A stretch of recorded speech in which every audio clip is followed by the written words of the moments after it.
need share screen, you can. Okay. Thank you so much. Thank you.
All right, I believe we're ready to start the next presentation.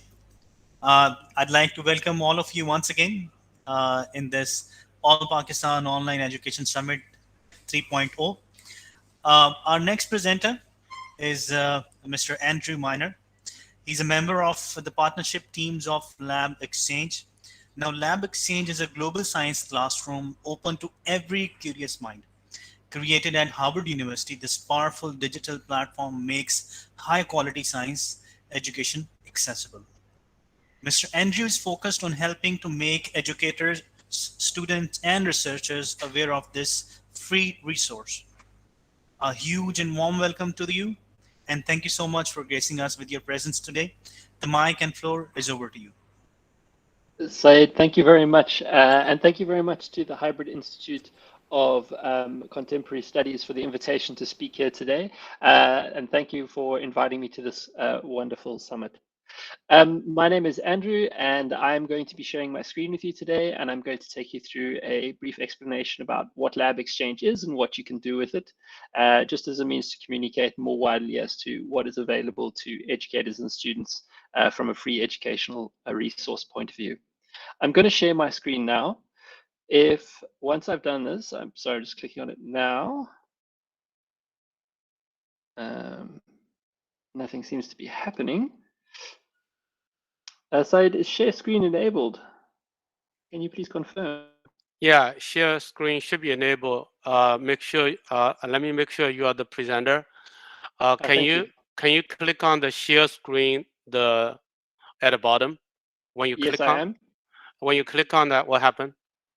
It pops up to say share screen again.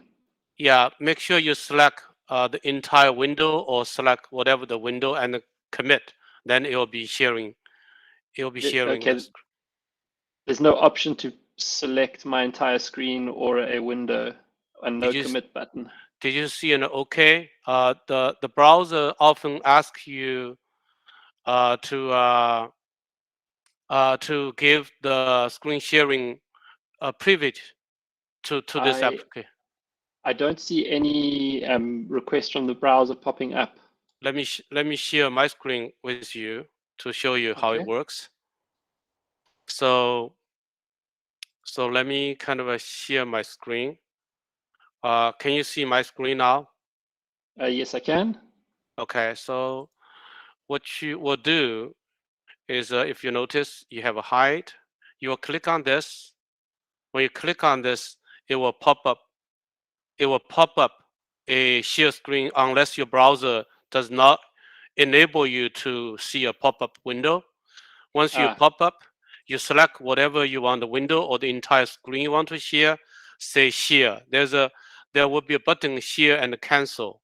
Uh, Once you see them, so this is a new platform. In the future, we'll create a Windows-based application. Will be easier.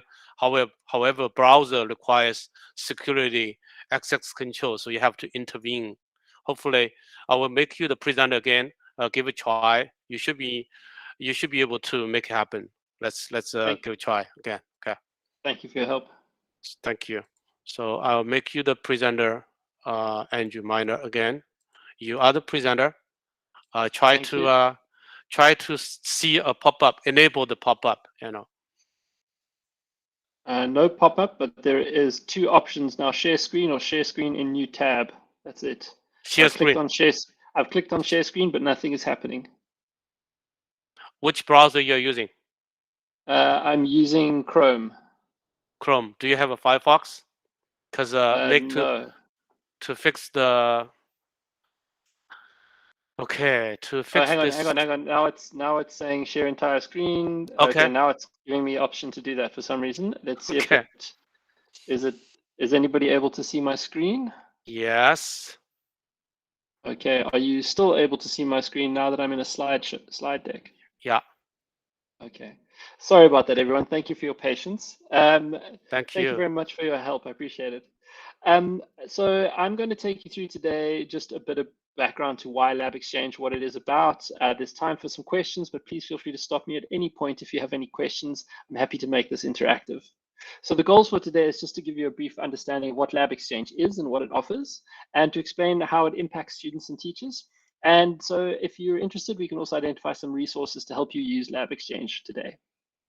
So Lab Exchange is a platform for teaching and learning science. It's a completely free science education platform developed at Harvard University, and it's free thanks really from our funders and supporters, the Amgen Foundation. And that means we're fully grant funded, so there's no commercial aspect to what we do, and we're a resource that's freely available to teachers, to educators, and to researchers. And when I say students or what I'm really saying is anyone ages 13 years up to undergraduate level, there is digital content available on Lab Exchange free of charge for them to utilize. And the same for their educators of those age groups from ages 13 up to undergraduate level at university. So we're also a community. We try to bring together the teachers, the learners, and the researchers to engage in helping resolve real world challenges that we face today. So why did we develop Lab Exchange? Well, we wanted to reimagine how to teach science online and make it free. So, right now you're all watching me from different countries all over the world. And so we're breaking down geographical barriers. And that's something we wanted to utilize the digital technology for, in this case with Lab Exchange. We wanted to create deeper opportunities for authentic engagement with the process of science. So often students are in a classroom situation where they are limited by either access to equipment or limited by time. And so educators do not have the luxury of letting students make mistakes and learn through their own curiosity. They have to follow a process within class in order to meet the requirements of a particular experiment, for example. We also wanted to reveal a clearer picture of ways to get involved in STEM. So the conversation around STEM is sometimes seen through a particular lens, which can have stereotypes attached to it. In this way, we wanted to showcase different personalities, different interests, and diverse voices that help enable what's happening in science today and what's helping to overcome the challenges we face, whether that be climate change, whether that be pandemics. There are multiple diverse voices, personalities, and interests involved in that conversation. And we want to make that make people aware that their voices can be added to this conversation. We also wanted to bring these diverse voices together to improve science education and to solve these challenges that we face today. So what can you do with Lab Exchange? Well, as I will show you in a minute, I'll take you on a tour of the website. You can explore new topics in STEM fields. You can design and share your own learning experiences, so it's able to be personalized or tailored to your students or your curriculum's need. And you can discuss innovations in science and education with other educators, with other students, with other researchers from across the globe. You can also apply all these discussions and these learnings into real-world situations and real-world issues. And again, we have content that helps educators develop their professional skills. And we have the ability for people to reach out to offer mentorship or to be mentored. So Lab Exchange offers the ability to create an account. It's all completely free, and it's a very basic process. You go to our homepage, www.labexchange.org. There's a sign up button in the top right-hand corner. You click on that. You verify your age, and you get taken to edX. And the reason you get taken to edX is we partner with edX in our back end. And so don't be alarmed if you get taken to edX, and you'll be asked to create an account through the edX process, and you verify your email. Very simple process. So what I'd like to do now is I'd like to leave this presentation and take you to the website and really show you what Lab Exchange is and what it offers. Whether you're an educator or a student or just somebody interested in digital education tools, this will be something that hopefully will be of interest to you. And as I say, please, if you have any questions, feel free to stop me at any point in time. I'd just like to confirm that if somebody could just say yes or no, whether they're still able to see my screen now that we're on the home page of Lab Exchange. Yes, we're able to see. And shall I ask you the questions like during your presentation or at the end? Whenever you like. I'm happy to stop midway and take questions if people would like to be more interactive that way. Sure. So far, I've got one question that can you please elaborate the point of applying science to the real world issues, perhaps an example? Absolutely. So when we teach children about climate change, that's a real world issue. Who is to say that the next person who's going to help resolve some of the challenges around climate change in your neighborhood, in your district, in your country, that won't come from somebody who's learning science that might be a student or a teacher or a researcher or a combination of those. So what I mean is that we offer the ability for people to learn about science and to think creatively and to be maybe the next person who's going to come up with a breakthrough around some of the challenges we face in the world today. I hope that helps answer the question, but please, if there's a follow-up, please just stop me. I'd love to answer it. So right now we're at the home page for Lab Exchange. I'm logged in, so there's no yellow sign up button in the top right-hand corner here. And as you can see, we are showing you that there are some collaborators we work with. These are our partners. These are people who have, or organizations who have made content available on Lab Exchange. So we have a digital library made up of our own content, but also content from other partners, or what we like to call them collaborators. So in this way, users or people coming to Lab Exchange can find digital content that is from multiple sources, not just our own, making it easier and saving them time in finding content that might be useful for them. If I scroll down the screen, I'm going to show you some featured content. And this is just a way, again, to showcase there are different collaborators we work with. There are different also content types that we work with. There's the word narrative or video or interactive or simulation. So these are the types of content you can find.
Hello. Hello, Hi. Hi. Are this you is Aroot. see me? Yeah, I'm Aroot Simi. Yeah. Yeah. Hi. Sorry, I'm the s- uh the founder of Cloud. Cloud got a bug, so it's accidentally closed the meeting. Oh, Yeah. So I have restarted the meetings. okay. Yeah. Sorry for that. Oh, okay.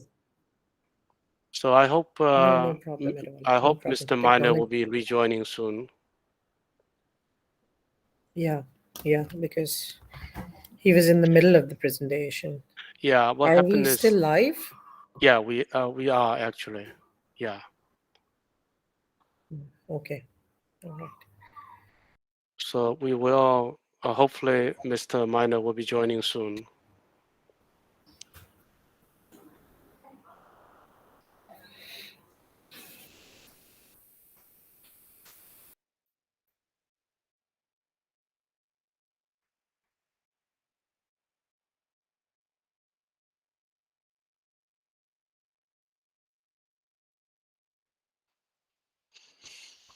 Mr. Andrew is here now. Awesome. So, hi, Andrew. I did not see. He's in the chat. He just wrote that he's online. Okay. Okay. Letting me in. Okay, so I know why.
Okay.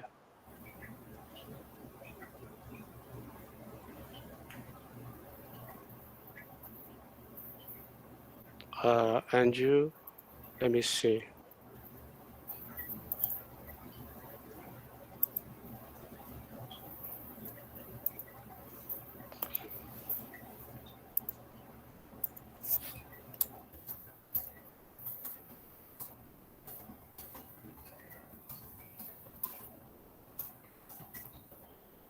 Okay. Okay. So we're waiting for Andrew. Andrew, let me see. I haven't got Andrew yet.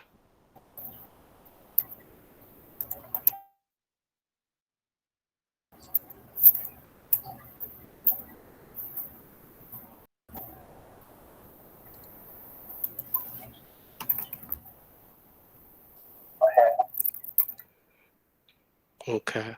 So we're waiting for Andrew. Yeah. Andrew. Let me check the password for him first. Make sure it's correct. I haven't got Andrew yet. So APOES password, that should be correct. Hi, Tyrion. Yeah. The password is turn off. We're waiting for. Oh, turn off the password? Yeah, Okay. yeah. Okay, I'll turn off the password then. I turn off the password again. Yeah. Yeah. Okay. Now. Password is turned off. Ask him to join again. Yeah. So. I'm here. Can anybody hear me? Let me see. I'll make you the presenter then. Hi, Thank Tyrion. you. Yeah. The password is turn off. Oh, turn off the password? Yeah. Okay. Yeah. Okay, I'll turn off the password.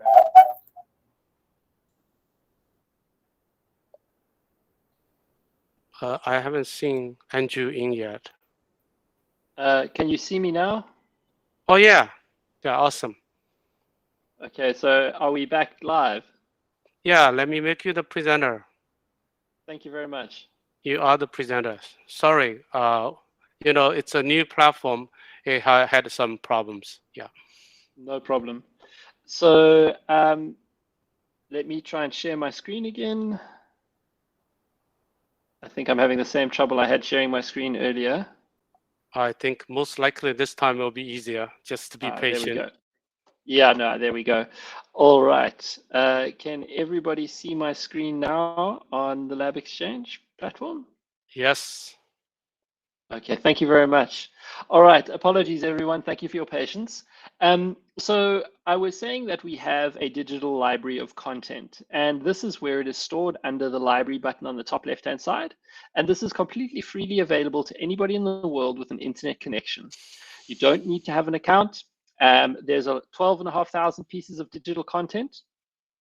You can search for it by subject area. As you can see, we've got biological sciences with a drop down of a whole bunch of assorted different options for you.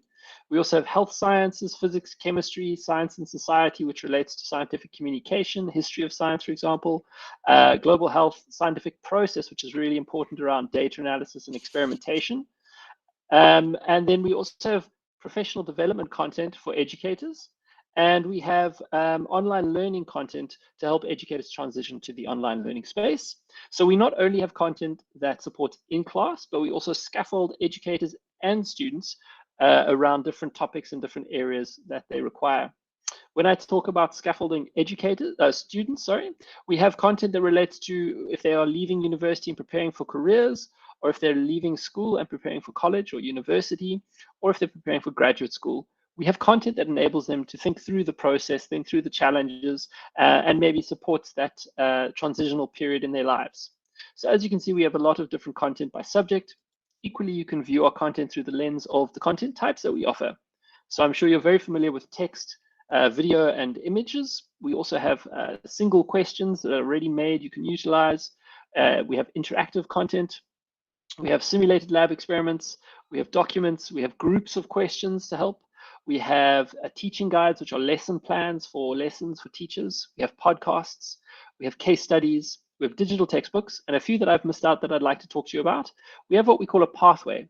This is the idea of saying, out of the 12,500 pieces of content that Lab Exchange has available on the website, I can pick and choose different pieces that I like, put them into a certain sequence, and share that with my students. That is what we call a personalized pathway. We have developed some of these pathways which people can utilize and edit if they create an account. And likewise, you can create your own if you have an account as well. And essentially that means you can pick and choose the different pieces of content you want that you know your students will learn well from. You can arrange them around a certain theme or topic. You can order them in a certain sequence, and your students can work through those, and you can monitor their progress working through those through our classroom function. So if we then say we have, okay, then we also have narrative content, which is really nice because it showcases different identities in science, and it's written by real scientists, why they got into science, the challenges they face, etc. Now we also have the last type of content I'll show you is the cluster. And this is the idea of taking, if we have individual pieces of content, and you put them together into a pathway, and you have 5 to 20 pieces, that's a pathway. If you collect more pathways and put them together in a higher order, we have what we call a cluster. So I'll quickly show you a couple of these types, just so you get a sense of. Andrew, yes. Somehow you just turn off the screen sharing. Can you re-share your screen? Certainly. Sorry, I didn't know that happened. Okay, clicking on it. Yeah.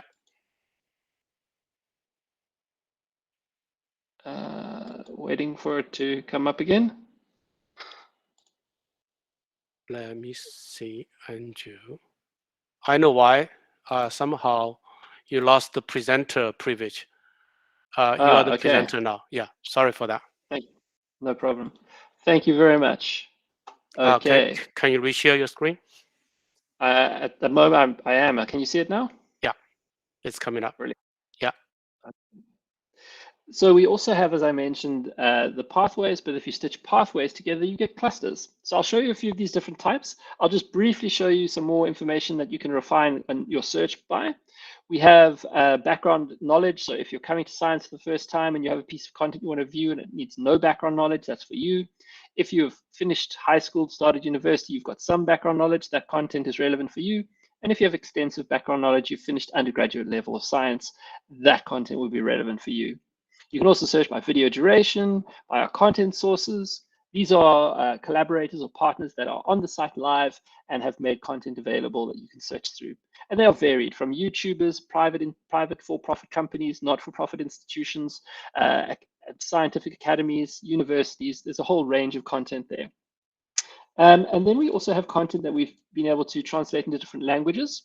So we have English, we have Arabic, we have Mandarin, we have Dutch, French, German, Italian, Portuguese, Spanish, Turkish, Polish, and Japanese. And that content relates to a particular cluster, which I'll show you later. So let me just quickly show you the different content types that I mentioned. Here is a simulated laboratory experiment. I just have to click on start. And essentially, this is an experiment about introducing the micropipette to students. This is just asking what level I want to do it at, and the levels just relate to how many tips or hints you get given. So here we have a notebook telling us the context to the experiment. And if I click next, we look at the materials we're going to be using or the equipment, and I can click on each one and get an explanation. I can also look at making some predictions for this experiment. We're putting a red dye on blotting paper, and there's a high-level protocol. And now I can really play around and pick up the micropipettes, put a tip on it, set the volume, and really get a sense for what it's like to utilize this piece of equipment without the risk of using it in real life for the first time, maybe damaging some tips, maybe using up the red dye unnecessarily or reagents. And so students get the opportunity to play around and really get a sense of what it means to utilize this equipment in a safe environment without consuming reagents and equipment. I won't do all of it, but you can see there are step-by-step instructions on the right that I'm going through. And at the end, we get to see our results. So what we actually predicted, what our actual results were, whether they're correct or incorrect, and what the ideal results would have looked like. In the next section, you're asked to reflect on a few multiple choice questions, which gives you an opportunity to figure out where your gaps in the learning might be and what you might want to do again. And finally, there's a summary of the key learning takeaways for a student or an educator to read through. So this is an example of a single piece of content called a simulated laboratory experiments. We have many others from our collaborators as well as our own. Then we have the idea of, I mentioned a pathway. So this is one about biotechnology. It's got a bit of an explanation around it. And you can see there are different pieces of content stitched together in an order. So this is a piece of text from a collaborator called Welcome Genome Campus. This is a video from Science in Real Life. This is another video from Lab Exchange. There's an interactive, a simulation, a video, another couple of simulations, another few videos, pieces of text, some images. And you can see by the logos, they're all different collaborators. This is something users can build themselves. Once they've made an account, they can pick and choose from the different content on the public library, and that will stay private. And they can share that with their students or just learn from it themselves. Likewise, if you wanted to teach biotechnology and you want to utilize this one, if you create an account and are logged in, you can copy and paste, or what we call cloning this.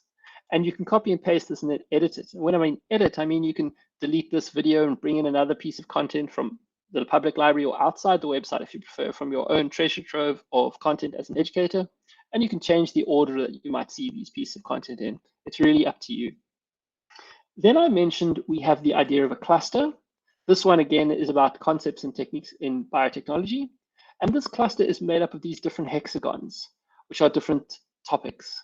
And you'll note that each topic, if I click on it, takes us to a pathway of content that people can work through. So in this way, we're bringing together different pathways to build a cluster around a broad theme or topic that can be used to teach students around a broad theme or topic. This one you can see is the genetic engineering, the role of cells. It's again made of different content types and different collaborators. Now, this cluster is one that we've translated across these different languages that I mentioned earlier. And so this is made up of 80 to 90 different pieces of content that are available in those different languages. Lab Exchange also has the ability to offer you your own private space, or your dashboard up here on the top right, which I mentioned, which you need to create an account in order to have. The dashboard is a way for you to add your own content. This can be from outside of Lab Exchange, so not on our public library. So you can bring in content to your own private library.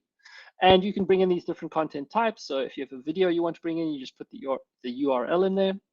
It will save it here in your private space, which you can access anytime you like. You can also have some content that you favorited from the public library, so on our library, if you want quick access to it. As I mentioned, there is the function of being able to teach a class through Lab Exchange. And this is really a way to share content that you've created. This sample class I'll show you, it showcases the content I'm making available, the number of users or students I have in the class, and it allows me to share content with them, track their progress through that content. And if I need that information for a learning management system, I can download it. And there's also a discussion forum for the class, so it's limited to the people within the classroom, and that's a way to engage with your students. So as I said, here's the content I'm getting them to utilize. I can add content later or change the order. I can see my learners. I can message them, assign them content, check on their individual progress. I can see all their progress together as a class, so overall. And then I can see them individually here. And this is the information you can download if you have a learning management system that this is relevant to. In this way, this is showing you the dashboard from a teacher's perspective. And so that's about classes you teach. But if you're a student, there are classes you're in, and you have to join a class. In order to join the class, you need a class code. And the code is created on every class that a teacher creates. And it's the teacher's responsibility to get that code to the students so the students can join. Students as well would need to create their own account in order to join a class. Likewise, in the dashboard, you have a messaging function if you'd like to message anybody on Lab Exchange. That's what we offer here. We've also got this button up here for community. And if I click on that, what it does is it opens up this public discussion forum. And in here, this is a way, as I mentioned in my presentation earlier, we help to bring the students, the educators, and the researchers together to collaborate, to chat, to talk about different topics in science that are interesting to them, to pose questions and hopefully engage with each other. Finally, we have this way to find a mentor or be a mentor. So what I've done is I've brought us back to the main library, but I'm on the people button up top. And essentially, I can look here by mentors. And that's going to show me everyone on the Lab Exchange platform who's created an account that's over the age of 18 and has decided to become a mentor. So open myself up to mentoring other people. You don't have to be a scientist or have scientific skills to offer mentorship. I am not a scientist, I'm not an educator, but I have an account and I've opened myself up to be a mentor. That's a choice. You just really have to select it if you'd like. And in this way, we help to offer students who might be in other areas or countries in the world a way to connect with scientists across the globe to ask them questions about how do I become a scientist like you? What do I have to study? What should I be reading? What should I be talking about and who should I be engaging with? And really a way to help connect people to make the world smaller and to enable these opportunities to encourage people to think about a career or a further path of study in a field of STEM education. So I've given you a very quick whirlwind tour of the Lab Exchange platform. If anybody has any questions, please feel free to stop me. I'm going to go back now to my presentation and just wrap up this presentation. So I've given you the tour of the platform. So this is generally the part of the presentation where there's an opportunity for people to ask me questions. So please feel free to stop me and ask any questions. Mr. Miner, I have a question. Certainly. This is a wonderful project, and is it open source, or how many people are involved providing this kind of a platform? So Lab Exchange is a project of Harvard University. It was founded by a gentleman who was a faculty member at Harvard University about 4 or 5 years ago. Over the last 4 years, we've been developing the product that you've seen, the platform, and we launched last year in January, the 22nd of January last year. Since then, we've had 14 million people come and view the platform or visit the platform as of today. Wow. In terms of the number of people working on it, the team at Harvard is really small. They're about 10 to 12 people. I'm based in South Africa in Cape Town, and I work for a company that is an extension of the Lab Exchange team, and we're about 50 people.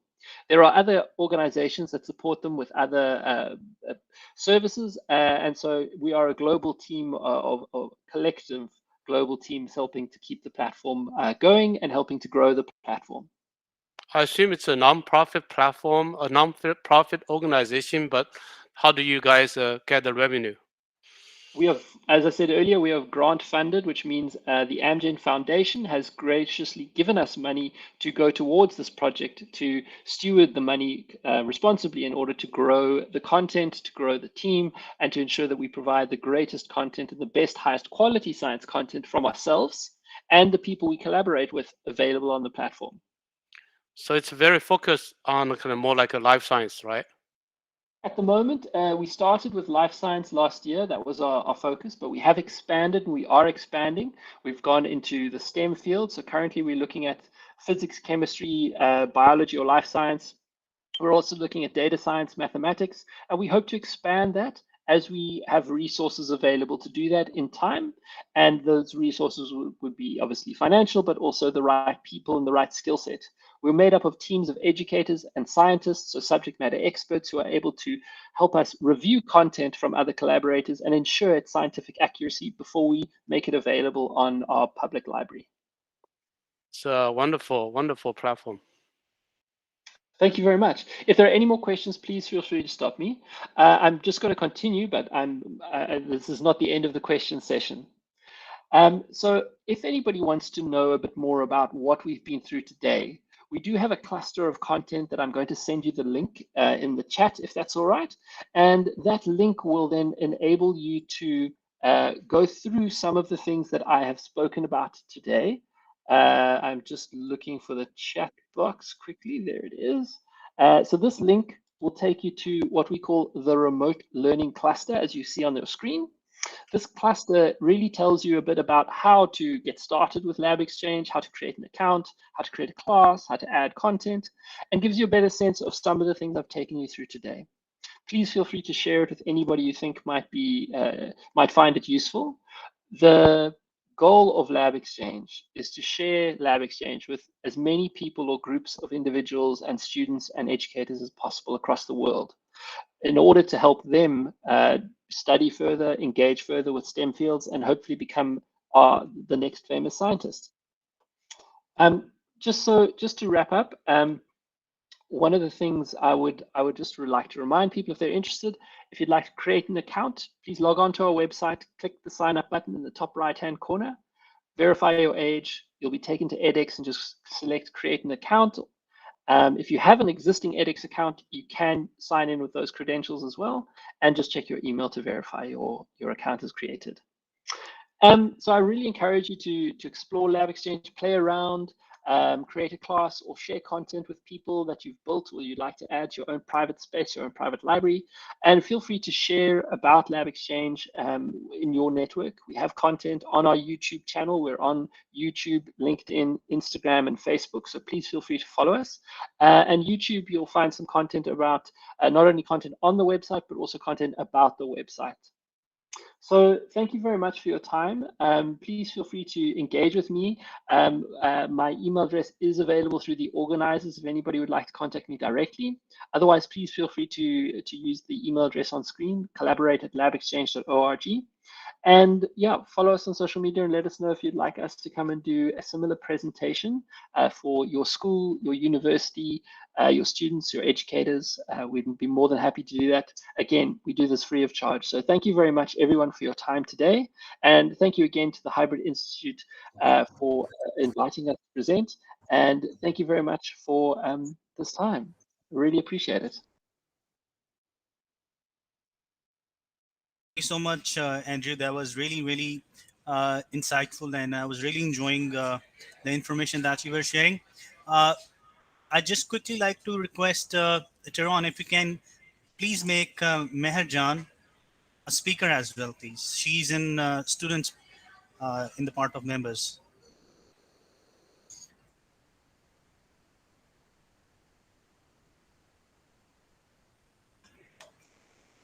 Amy or Tyron, because Meher was supposed to take care of. Hi, Siad. I believe I have made her as a. Let me see. Can Meher, can you raise your hand? Let me see. You are the speaker now. Oh, I know why. Okay, hold on. So, okay.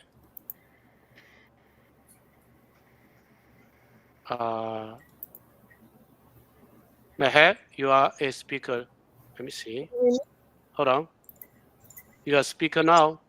Yeah, I'm a speaker, but I keep on losing it as well. For some reasons, let me see why. Okay. Rimsha. I will move some people to be not a speaker.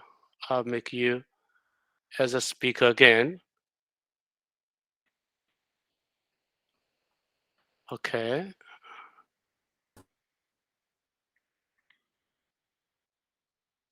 Make you speaker.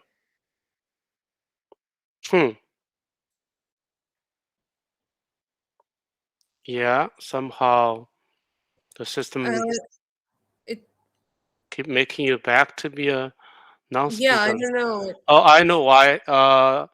I needed some people volunteer not to be on the stage, so that's why. So let me make okay. Okay, so now I should be able to make you a speaker. Okay. Wait a minute. Make assistant. You can move this Sabha to a student, and maybe for time being Rimsha as well. So Mayor can continue. That looks like that's not the case. Uh, Jen, is it possible you re-log in, but you log in with your login name and password, and then join the meeting again? Can you can you kind of can you refresh your page and log in? Right now, I think you enter the system as a guest user. Did you log in when you join the meeting? Let me see. Let me make you speaker now. Yeah, can you refresh your browser and when they ask you to log in, try your login and enter the meeting with a login name and a password. Can you refresh your browser, Majan?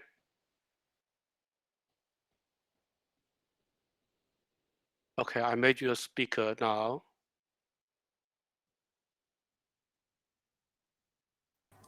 Majan, are you a speaker now, Shabi? Or you just refreshed? Okay, you are now. Okay, Okay. I'm here. I hope I'm here to stay. I don't vanish again. Sorry for that. Technology, what to do? Can't live with it, can't live without it. So we Yeah. need to just try to find the balance Well, here. in this case, it's a very new platform. It's not So, fully you know, tested yet. our Yeah. our guests, they can actually see us trying to find a way to work with this, and we are facing some issues, but then obviously we're not giving up as well. We're continuing with it.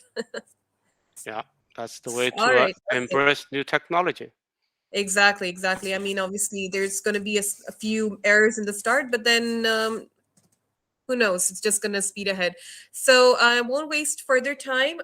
Mr. Andrew, are you with us? I have a few questions as well. Yes, I am. Yes, I am here. Can you hear me? Yes, I can hear you well. Thank you so much for that extremely interesting presentation. I had a lot of fun looking into it, and obviously, it's so impressive that there's so much happening with Lab Exchange, and it's providing not just the students, the teachers, the researchers a huge database to further enhance their skills. So one of the things that I needed to ask you was about Pathway. You told us that it's sort of like a specialized study platform where you can, you gather the material yourself. But I wanted to know when you're talking about Pathway, is it something which is more useful for the students, or is it more useful for the teachers as a helping aid? I mean, what exactly are you looking at when you created this kind of a feature? The pathway feature. So the pathway feature is essentially a way. So I use the analogy: if everybody here had the same 100 Lego blocks of the same colors, we'd all build something very different. So in that analogy, every country's curriculum is slightly different and requires a different perspective on the same topic. So what that means is that when you're able to take the same digital content that we have available, you're able to personalize that to your needs. So that what that means is I can take a video, I can put a question, I can follow that by an interactive, I can follow that by simulate lab experiment by another question, whatever I like. And I can put that in that order and share it with my students. So from a teacher's point of view, it's great that we've got a library of content of pathways already created. So we've got one on coronavirus. So if you need to teach about viruses tomorrow, you can go there and you can make a copy of that coronavirus one and tailor it or edit it, change it to suit how or what your curriculum requires you to teach about virology, as an example. So there's the ability to save a teacher time by having that pre-made content, but there's also then the flexibility to say, I don't find the pathway I'm looking for, but there's great content, so let me make one. So as a teacher, I could say, I need to teach I need to teach about cells tomorrow. So now there's content about cells that I can pull from and utilize and put into a format, a flow that my students can then work through. And so in that way, I can give it to them ahead of time and they can read it, come to class with questions, and so speed up the education process, or just enhance that education process. Likewise, if there are students that are really strong, I can add additional extra content. For students that are weaker, I can add content that's more supportive, more background, more contextual. So it really offers that flexibility, or that personalization is what we're really trying to help people utilize here. Right. Okay. That's interesting. So you are providing that customized effect to it, because everyone is not learning at the same level. So you do need to obviously customize it, specialize it as according to the needs of the student. Great. We also have a question from Ms. Urut Sinin. She said it's a great platform, but I would like to know, how do you ensure security? That's a great question. And Aruj, please feel free to elaborate on what you mean by security, but security from the point of our content. So no content can be downloaded off the website. So anybody who partners with us, like Khan Academy, Harvard, that has content that they want to know and be certain that their content won't just be downloaded and shared everywhere all over the world, that can't happen. Our content can't be downloaded by anyone, okay? So that's from a content point of view. From a user point of view, we don't store our user personal data. So I don't have access to that as part of the Lab Exchange team. We have an external service provider, a development team, and we ensure that we align with all the GDPR, the local Protection of Personal Information Acts across the world, the European and American ones, to ensure that we do not breach those, so that all our users' information is securely protected by, as I said, an external third-party service provider. Yes, we can get access to information that Google Analytics, for example, provides around how users are utilizing our platform, but we never pierce through to find, there's Uruj, and where are you based, and how old are you, and what are your preferences. We don't have that sort of information, and that's one way we protect our users. Likewise, if you're a user and you are creating a classroom, you need to, if I'm the educator and I create the classroom comes with a code that's automatically generated with every class. I share that with my students. So if there is someone who then wants to join my class, they need that code.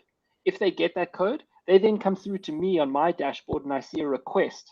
Please allow Uruj to join the class. And underneath it will say accept or reject. And if I'm the teacher and I do not recognize Uruj, I'm going to say reject. So in that way, I'm protecting my students to say that they are not going to interact with anyone they shouldn't in my classroom. Right. I hope that helps answer your question. It definitely did. I mean, you've explained it through two different perspectives. So it is a secure system. I'm convinced. Don't worry about it. Okay. So one more thing I needed to ask you was, you also shared how this platform allows those who've already gone into the labor force to advance their careers. I mean, they can actually enhance their skill set. But when we're talking about that, do you have like a specific data set, statistics that have, that actually do prove that there have been plenty of successful cases pertaining to different regions where people who, weren't able to complete their degrees or don't have that university level education, but they did come back to your platform and they've been able to gain a lot more. So do you have these sort of numbers that we can look into and, talk about specific countries or regions which are actually benefiting a lot from Lab Exchange?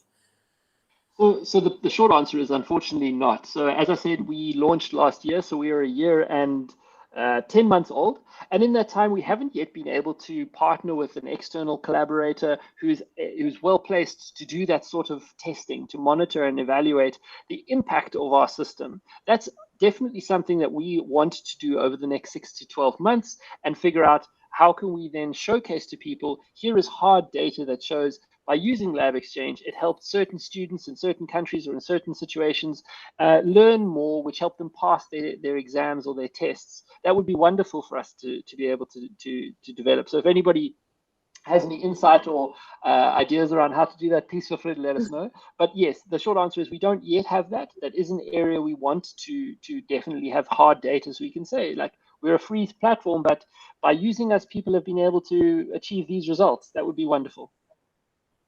Right. Okay. Awesome. One more question. You actually did a small demo as well when it comes to the lab simulations. But Mr. Andrew, being a little bit traditional and being used to that kind of environment where you go into the lab, obviously you make your mistakes. You've got portions. You're just creating your there's a huge blast in the lab. I mean, how you see it in movies, but then it's you're the way you learn, you have these errors, and then you learn from your mistakes.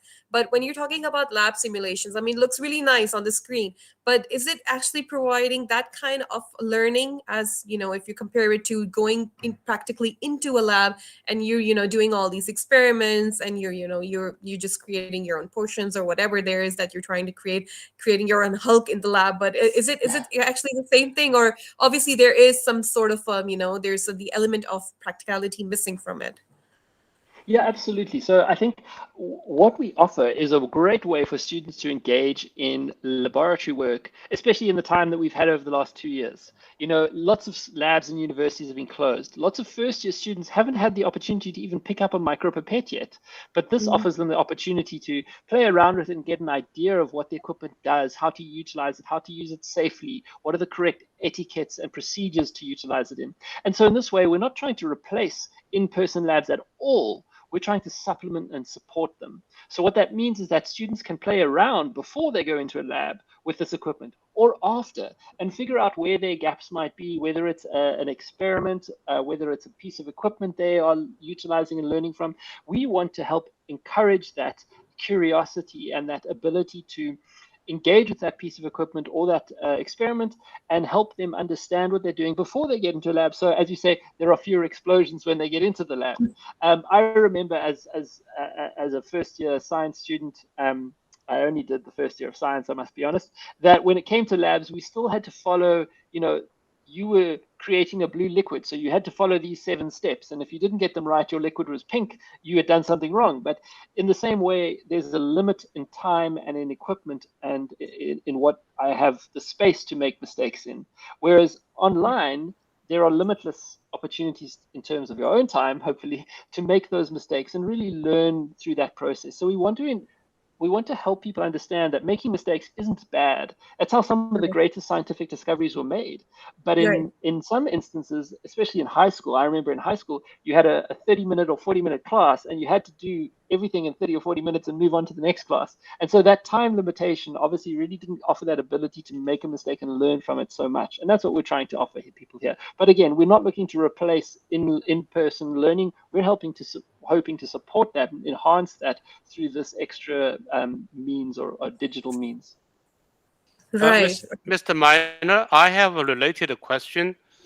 You mentioned your mentor program.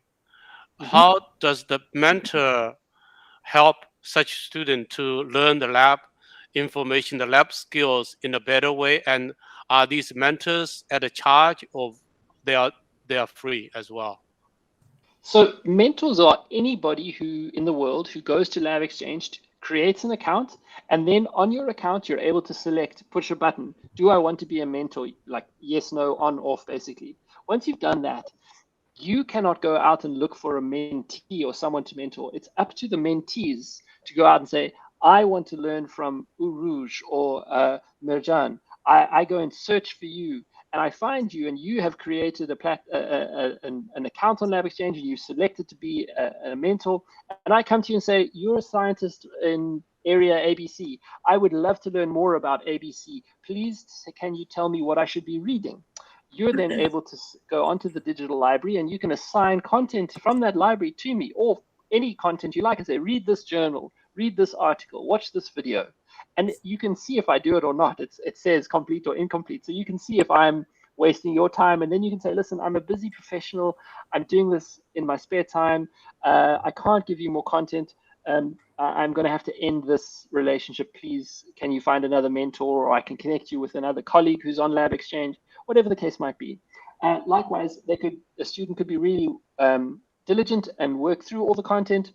And these mentors might find that they are able to offer them jobs once they've finished their studies. It's really just a platform we're offering for people to connect. And once they connect, it's up to them, the process in terms of how long they are in that relationship of mentor-mentee. And to answer your question, it's completely free. There's no cost for any of these functions, accounts, mentoring, classrooms. The whole platform is free to anybody in the world with an internet connection. It's wonderful. It will help to have more scientists to be found, and to bring up our kids to be loving science. Absolutely. It's awesome. Really great. Thank you very much. I completely second that thought with Mr. Terrain. That is such a absolutely insightful program, and I can't wait to actually go and create my own account and start exploring, because there's so much there. And thank you so much, Mr. Andrew. Thank you for your time. Thank you for providing us with so much information regarding this huge platform of information, which is obviously free. And that the word free rings a bell. It's like, okay, you know what? Why am I wasting my time going into all these different kind of tutors and buying these online courses when I have something which can be actually even more useful? So I'm sure a lot of people that have joined us today would be looking into Lab Exchange, and hopefully they would be joining as well and creating their accounts and broadening their perspective and knowledge base. So thank you so much, Mr. Andrew. It was a pleasure having you with us. Thank you both. Thank you all very much for your time, and thank you again for the opportunity to present to you today. Thank you once more, and I hope you have a great day, and we hope to have you for all the 3 days of APOES 3.0 as we continue to broaden our own knowledge, learn from our mistakes when it comes to technology, and obviously transform for a better platform for education. So moving forward, I think we have with us Miss Rouge, who would be joining us, Miss Rouge Simin, who would be joining us as our next presenter.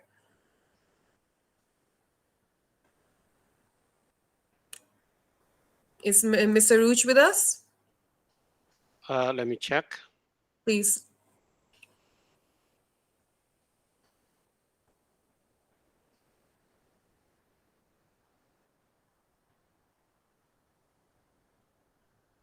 One second.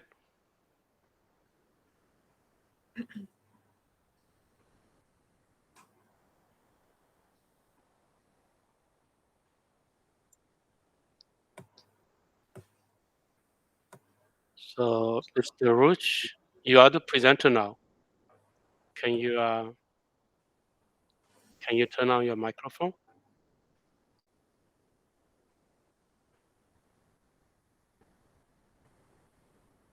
Mr. Rouge, can you click on your microphone and turn it on?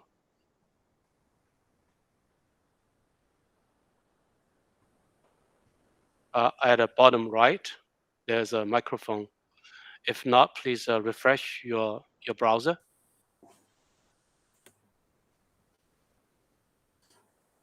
You haven't. You need to give your microphone access right to your browser. Are you using Chrome or using Firefox? There's a setting that enable you to use. Hello. Awesome, great. Okay. Hi. Oh, there she Hi. is. It's so nice to see your face. Thank you so much for joining us, Mr. Rouge. How are you doing today? I'm good. I'm good. Thank you, Meher, for inviting me.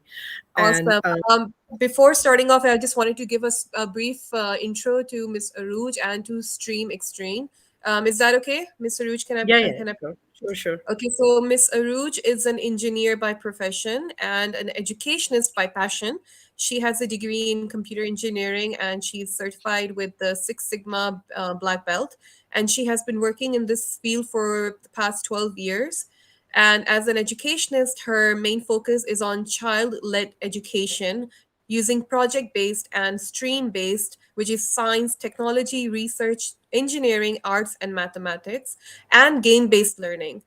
And just to give you a little bit brief over Stream Extreme, which is a platform that is designed to connect youth with mentors. It is an interactive digital platform that can be used for online teaching.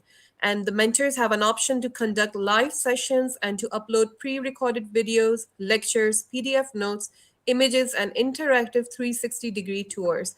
Wow, quite impressive, Aruj, huh? You've kept yourself busy. 2020, I've given a lot of time to a lot of people. Right. Look at you, all busy. I don't know if you sleep, but okay, fine. I mean, you're doing such a good job for us. So okay, fine. It's okay if we don't have Ruj who doesn't sleep, so that's fine. So Ruj, without wasting any further time, I would please request you to go on with your presentation, and then we'll proceed for the Q&A session. Yeah, sure, sure. So let me begin. Okay, you guys can see my presentation. Is it correct? Can you see my presentation? Yes, yes. Yeah. Okay. So just a little, I'll start again. My name is Ruth Simi, and I am the CEO and co-founder of eServices and Technologies. And under the banner of eServices and Technologies, we started this program called Stream Extreme to connect the mentors with the mentees.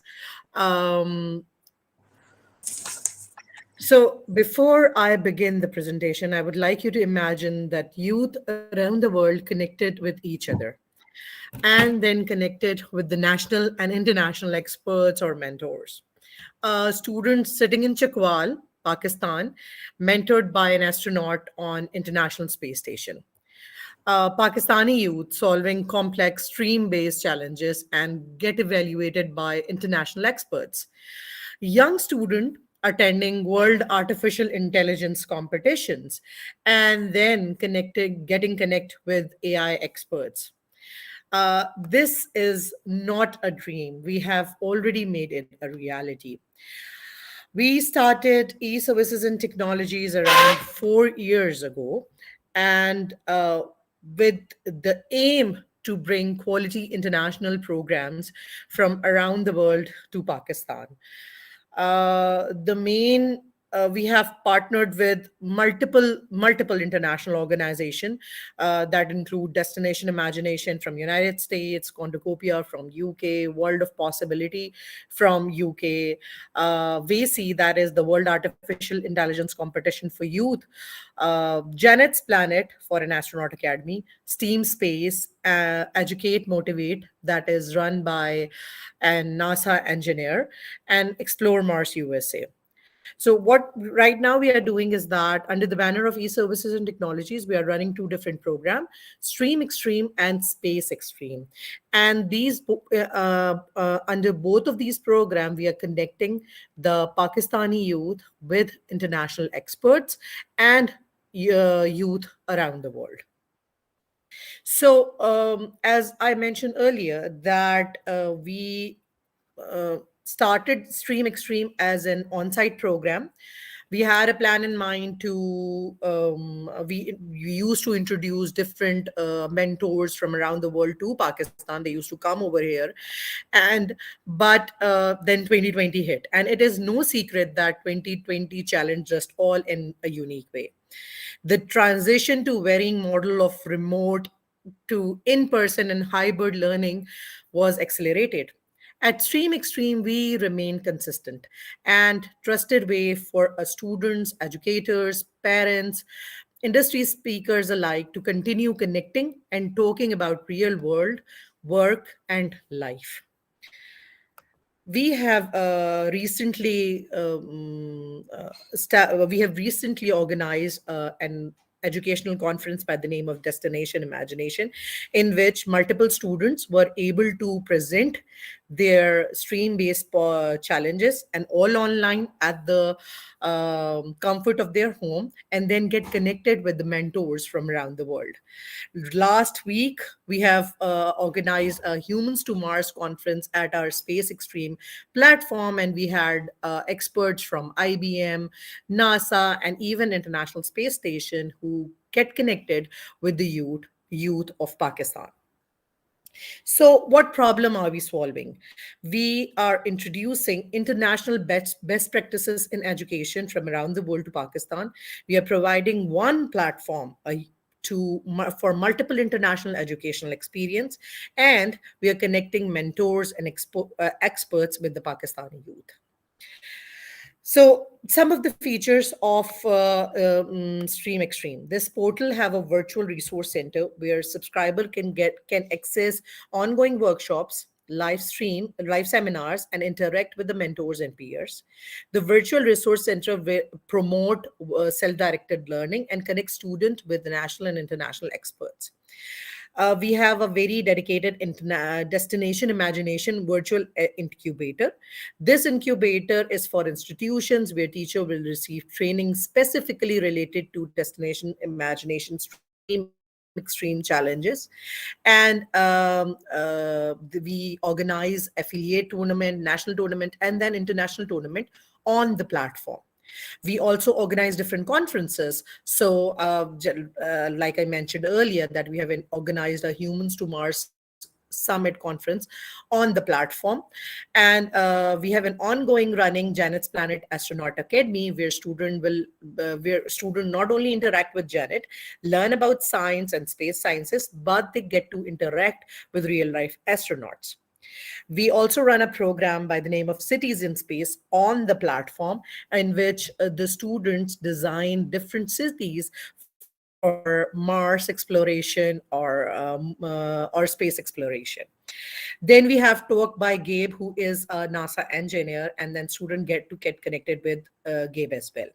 We have a Quantocopia section on the Stream Extreme, where Rennie Ren will engage with students in hands-on STEM project, and student complete the physical project and then send us the videos, get connected with different experts. Finally, we run artificial intelligence training and competition where students learn about artificial intelligence, complete AI-based projects. And then there is a simulation where they can actually do the AI just on their laptops.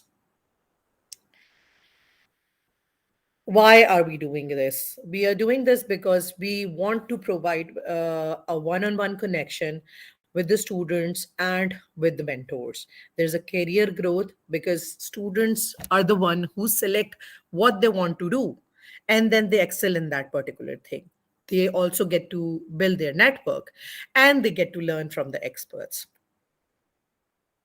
So, what actually happened is that a mentor share information about his or her career path and expertise, provide guidance, motivation, emotional support, and role modeling.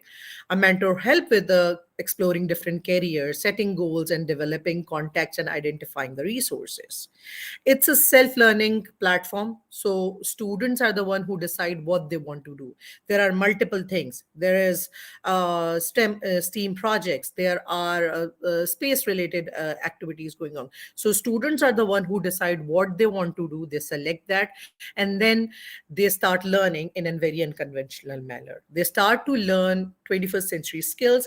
What our basic purpose is that student learn to learn, because we believe that in the future they are not going to be provided a manual that this is what they have to do. They have to figure out ways to solve problem themselves.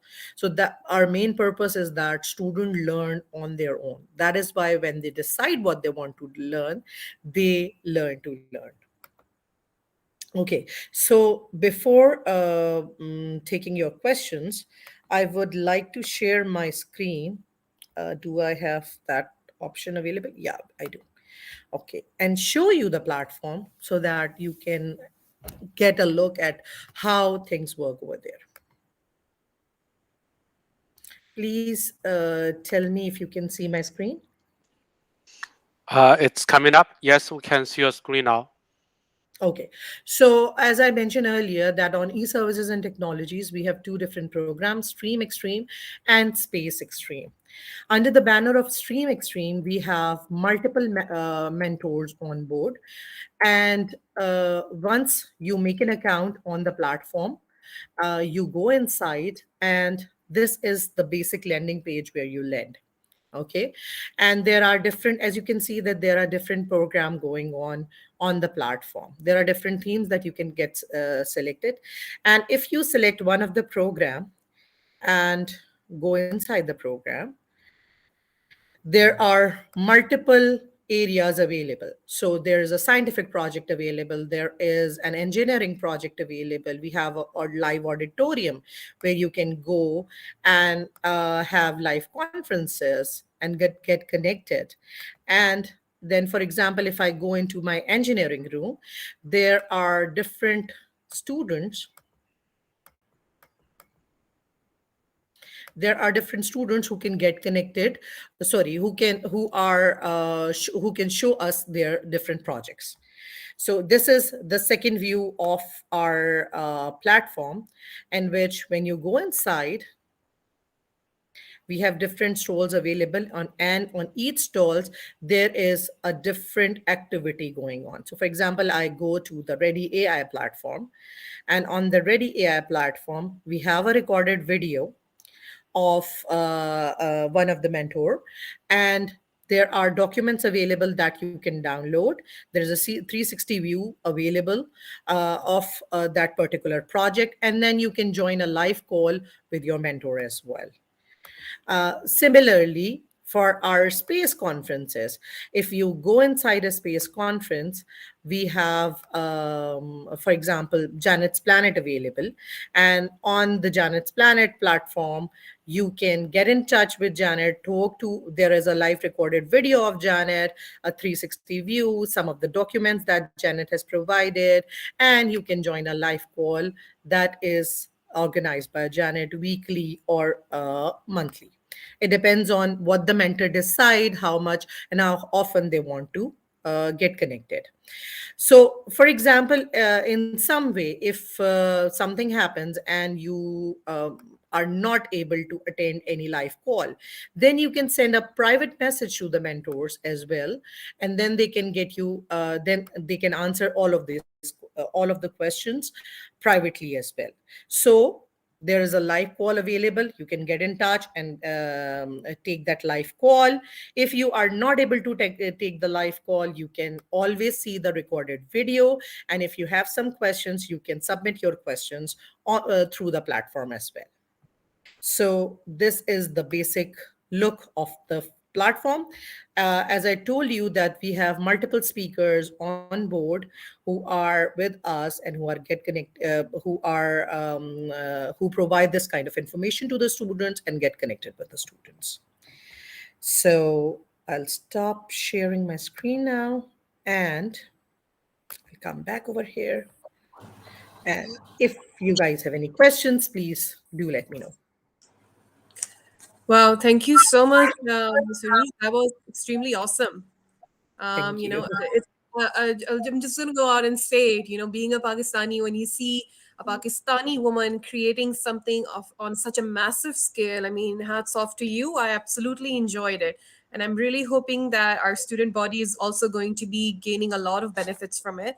So I do have a few questions. So get yourself all set for those. The first one being Aruj is, I'm just curious, considering Pakistan. I mean, we do have our flaws when it comes to having that kind of an infrastructure and the ability create something on, the digital platform, of which we are still obviously learning on how to groom it and how to become experts on it. So you must have faced some setbacks when you were creating it, when it was in its initial stages. Can you just give Yeah. us an overview on what those were? So, like right now, we are in this platform, and there are some glitches that we see that are that are there. Okay, so with any platform, it's not just that it's a Pakistani platform or not, but if with any platform there are these kind of glitches that do come in place. But like you said earlier, that what we do is that we overcome those glitches and then we move forward, because you can technology is something that you can't live without.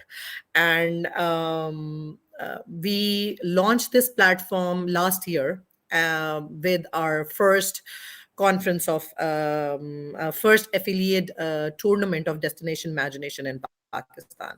That was a huge thing because it was a 5 day event. We had multiple speakers coming on board.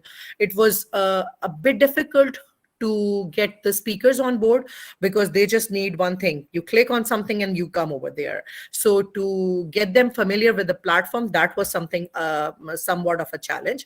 But otherwise, Alhamdulillah, there's nothing that we could overcome.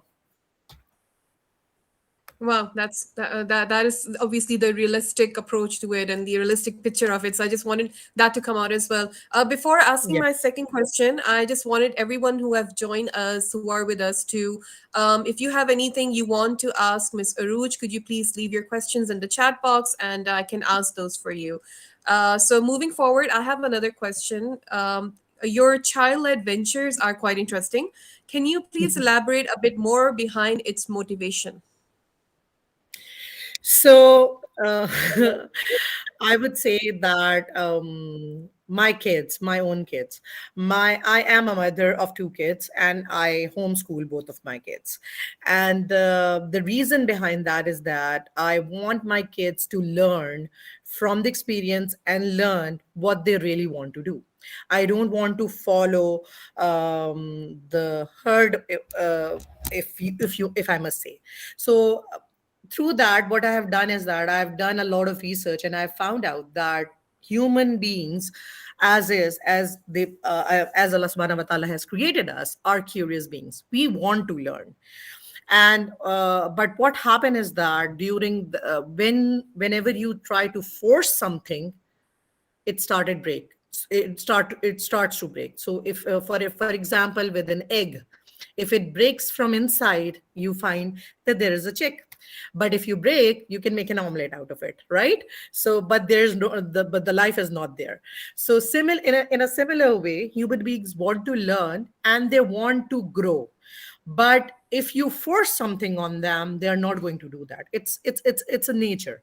So I have always found that whenever if you believe in your child and if you let them explore their interests, at one point in time they are going to find their way. You just have to direct them in the right direction. You don't have to force education on them. So that is why and this is a similar thing I've seen with many students in these 4 years as well, even in Pakistan. Before that, I was in UAE doing some work over there as well. When I came to Pakistan and when I launched Destination Imagination for the first time, we had some underprivileged students from the Citizen Foundation on board. And I would tell you that they were five great students. They selected a project in which they wanted to work for the community. It was a self-learning project, okay, and it was a community based project. They were in this very rural area where, am I online? I'm not sure now. Hello? Yes, you are Yes, online. yes, you're with I us. am like, okay. So Yeah. something happened with my screen. That's why I was. So, anyways, so they were in a very rural area where there was no traffic signal available in front of their school. And as a community project, those fifth grade students in just 6 months were able to install a traffic signal in their area. They were able to get all of the authorities on board in their area to install a traffic signal over there. So I'm talking about fifth grade students who told them, who went out of their way to teach them what to do. But because they were in a situation, they had to solve a community project. They found out the problem and they solved that problem. And in a similar way, I've seen that even with engineering and technical, because I have so many students who participate in the engineering challenge and the technical challenge and scientific challenge. They come up with their own ideas. In whatever challenges we provide them, whatever ideas we provide them, we have a very strict rule of no adult interference. So whoever is working on the project, they're just the child, and they are the one. They come up with amazing ideas, and they have even won positions. Even now in August, 15 teams from Pakistan from underserved communities participated in an AI competition through us, and middle level team won first position in the world. So, and they come up with the solution themselves. They did everything by themselves. So I totally believe in child learning. Whenever the student is the one who is selecting a project, who is selecting the topic they want to do, they excel in it. Right. That's brilliantly put, and it's amazing to hear that kind of achievement coming from from the Pakistani student body as well. But I just need to ask you, Ms. Saruj, that your system is definitely very interesting, state of the art. But considering putting into perspective the national curriculum that has been launched by the Pakistani government, it's a pleasure to talk to you on this. And now that you told us that you are homeschooling your kids, so I just understood, okay, you're obviously not supporting it. But what about the mainstream body? I mean, most of the parents are, they don't probably don't have that kind of a platform. They don't support homeschooling, but they are sending their kids to school, and they are following the national curriculum, which is obviously, it has upset a lot of parents as well, because everyone has to follow that same kind of stream of study. Your views on that? You're here supporting practical learning. You're here supporting where students are taking charge and they're making their own decisions. But then again, we have this national curriculum that has been imposed upon us. So you have to give us some views on how we meet middle ground, where our children can obviously put their own frame of thought in process, but then they have to follow this certain regime from the government as well if they want to pass their grades and move forward. So how do we Yeah. go about it? How do we balance it? So, but it's simple. As you said, that I totally don't believe that there is one curriculum fit for all.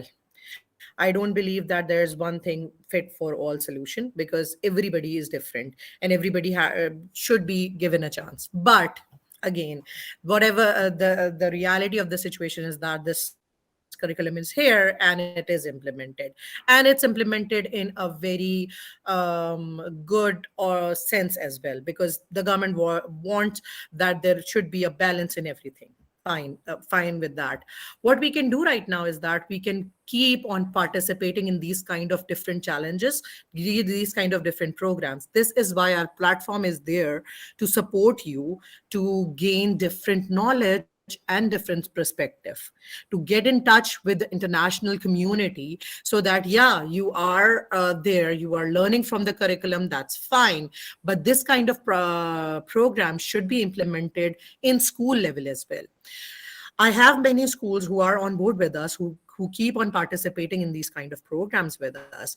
We have schools from Islamabad, Chakwal, Hyderabad, Sakkar, Karachi, Lahore, Peshawar. So there are different schools who want different studies for their students. So it can be after school program where they can learn from this as well.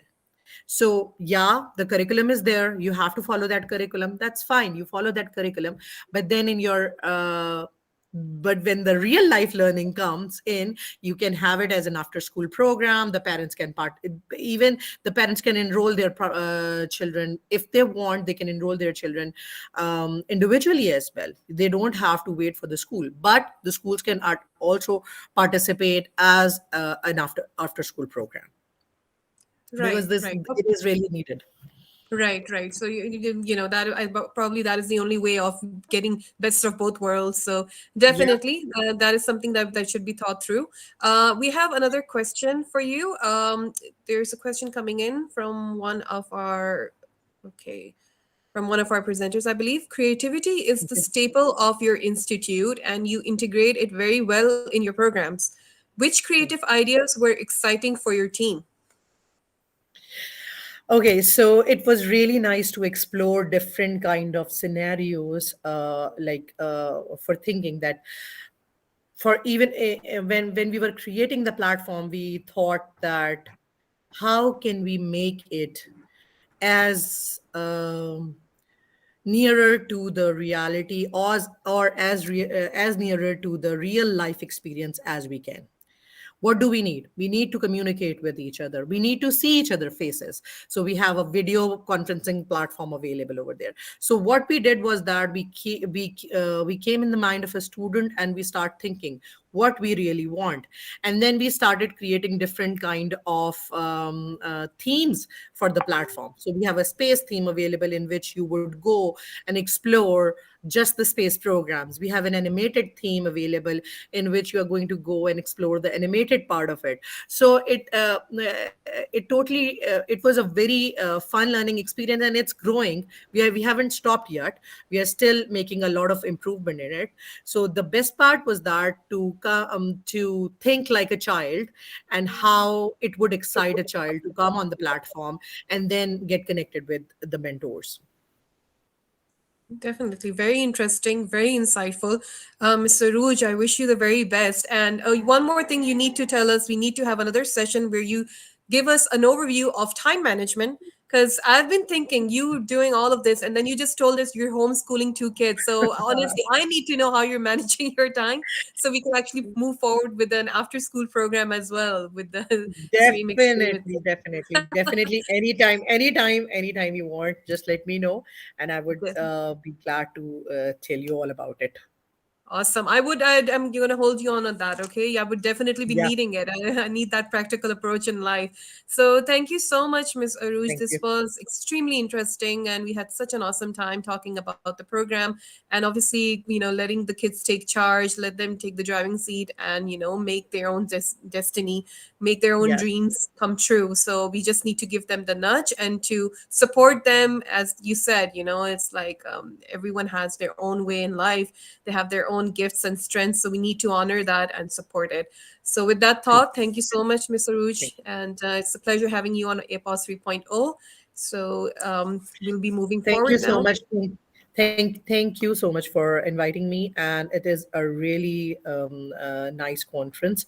I was listening to the presenters in the morning and in the afternoon as well, and I wish you all the best. And I think I would be joining you for a game-based presentation as well on Sunday. Oh, that's So awesome. looking That's forward to great. it as well. That's Thank you so great. much. Well, Thank you for when we inviting hear games, it seems okay. It's gonna be very interactive and practical. So yeah, obviously we would love that. We would love to have you again.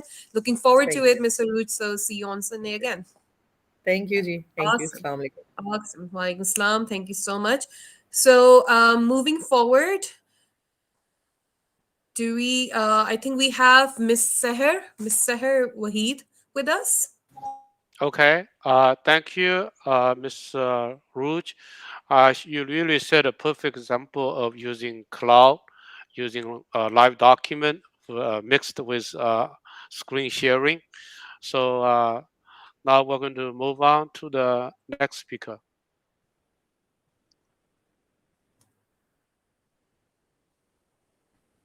My tile is not my presentation. Yeah, this one, the one in, yeah, this one is not mine. It's probably Dr. Shamim's paper for the presentation that she has next day. Saha, you are the presenter. Can you turn on your microphone? Can you hear? Yeah, we can hear you. Yeah. This file is not my file. If you skip to my Let me name in s- the next turn, that is Okay. actually my file. This is your document. Okay, yeah. Do you want to share your screen, or you want to present with a document? Okay, great. Yes. Yeah. Can Okay, you great. just move it so I Very can good. see Okay. it? No. Okay, I have some animations in my slides which aren't working here, so I would just share my screen Sahar, if instead. you could just kindly just give a little bit of intro for yourself to Yeah. our guests and joinees. Hello and Assalamualaikum everybody. My name is Seher Wahid and I really wish if you could see me now. Can you see me? Hello and Assalamualaikum everybody. My name is Seher Wahid. and I am a psychology student at Comsets University. I have passed my graduation and now I'm pursuing my master's at University of Central Punjab. I have worked along with Dr. Shamim, who is head of department at Humanities sector in Comsets University, and she has been great help in pulling out this particular research. We have been working throughout the COVID situation just to pull out something which will be beneficial not just for, you can say, teachers, but also for students, for everybody who is trying to study and work during the epidemic, as it's been a really hard time for everyone. So we had our major focus on online education, which was a completely new experience for the youth, for the teachers, for everyone, because we are a nation who has been working on the traditional module since really, really long. Hardly ever our students have used YouTube for tutorials or just minor things. They have never shifted to a completely online learning system so far. So I would like to share my screen with you. But I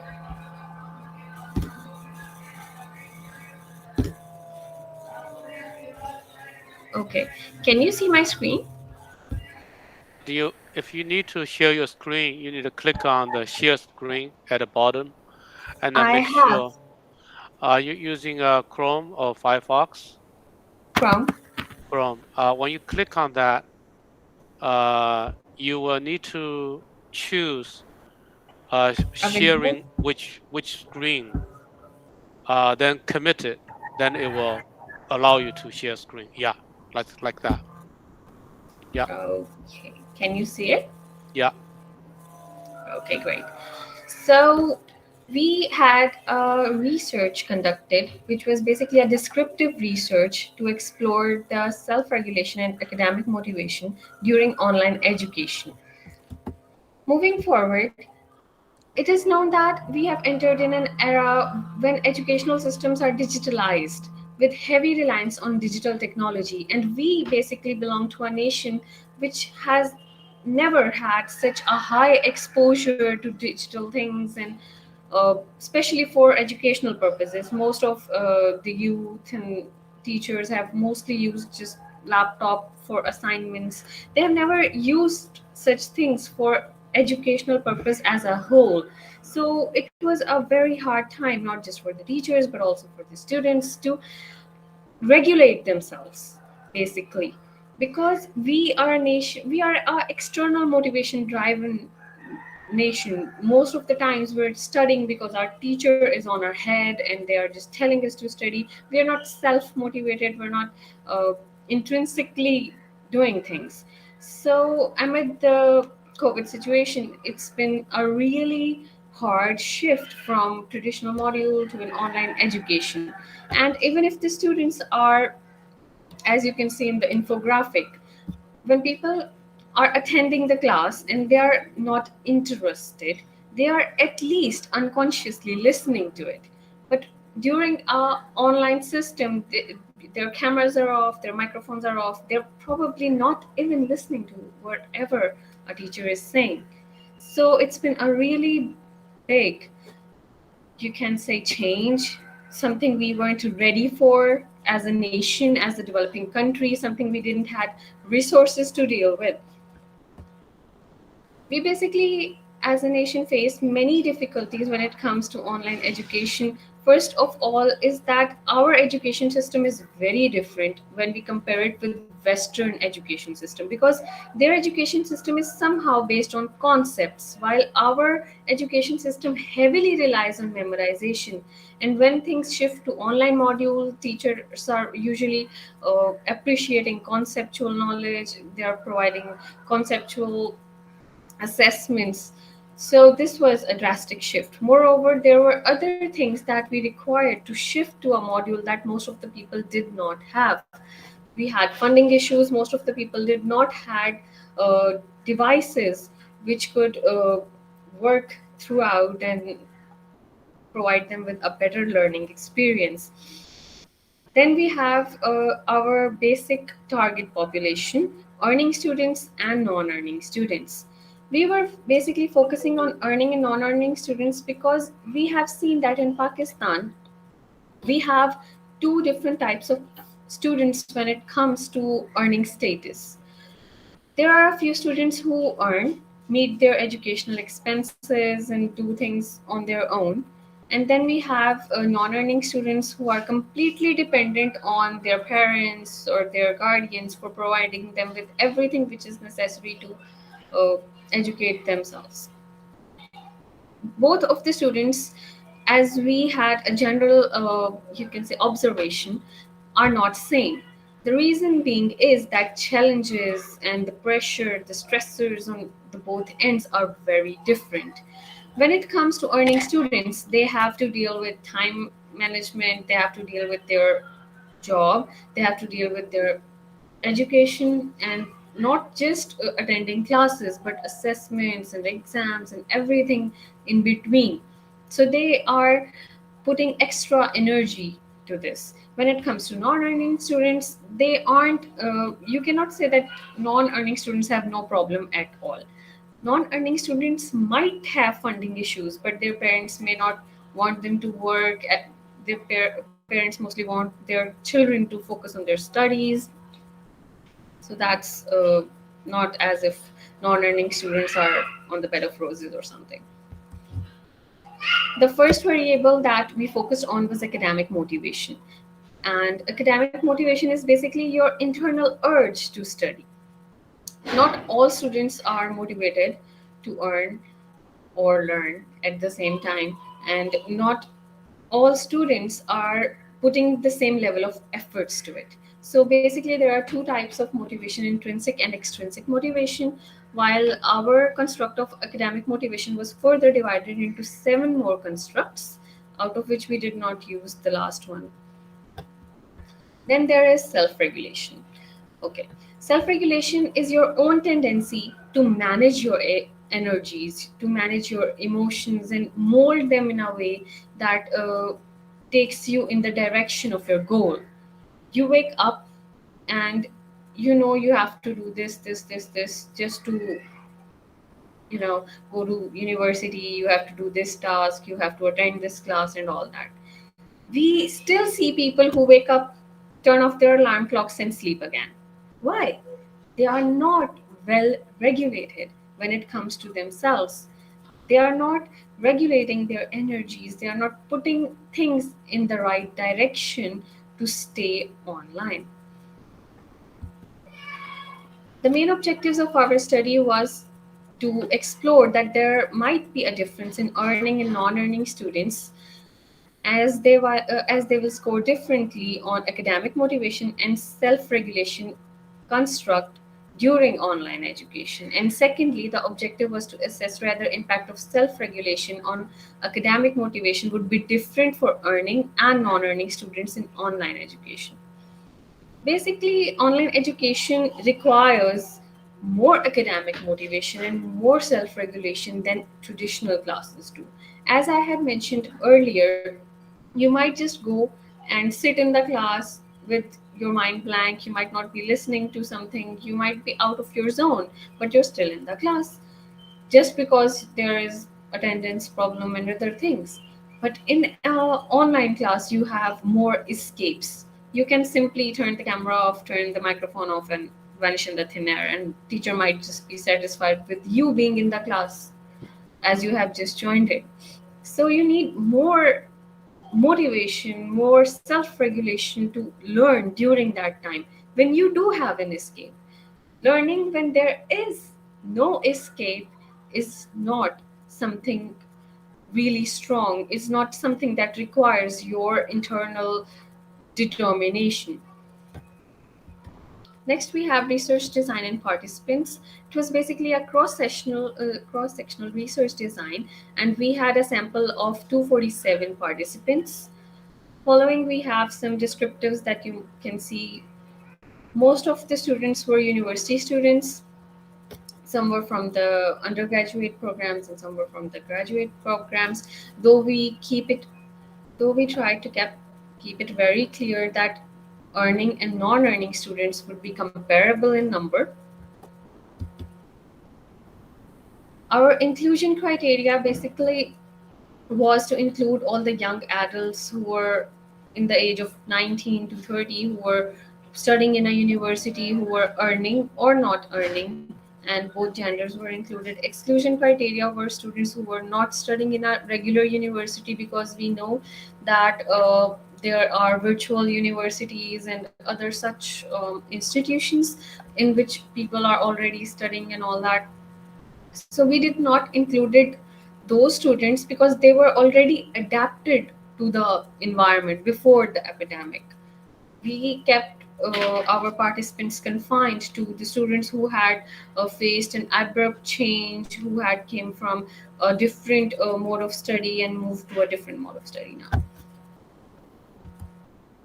The tools we used were academic motivation scale and self-regulation scale. The academic motivation scale we used was basically designed by Robert in 1993, and it had 28 items. And next week is the scoring scheme. I think that might just bore you out, so I'm just skipping that. The next is self-regulation scale, and it was designed in 1999. It had 10 items, and following is the alpha reliability in our research. We basically tried to keep the scales and the items at minimum so that the participants won't be like, ticking randomly and getting bored out of it. First, we took the permission from department committee, and then most of the research was conducted on Google Forms to abide by all the COVID SOPs. And then so we had initially we had a few face-to-face form fillings, but we realized that it won't be feasible during the situation. So we shifted to Google Forms, and we had kept the graphs under consideration to see that the sample remains comparable.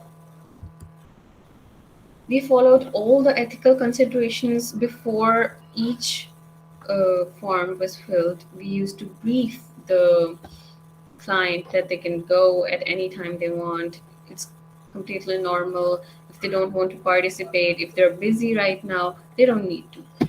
And all the permissions were taken from the department, all the ethical considerations were kept under review. These are some descriptives that describe the participants better.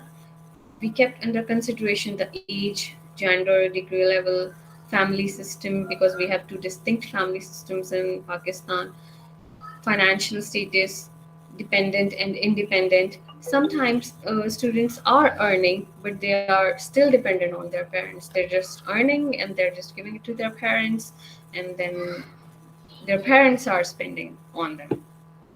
So they're still dependent. We have socioeconomic status, we have scholarships or non-scholarships, because students who are already studying on scholarships might not face the same level of financial stressors and financial issues, funding issues, if they are already on a scholarship. And then we have some self-reported CGPAs, birth order, and all other things that might have an impact.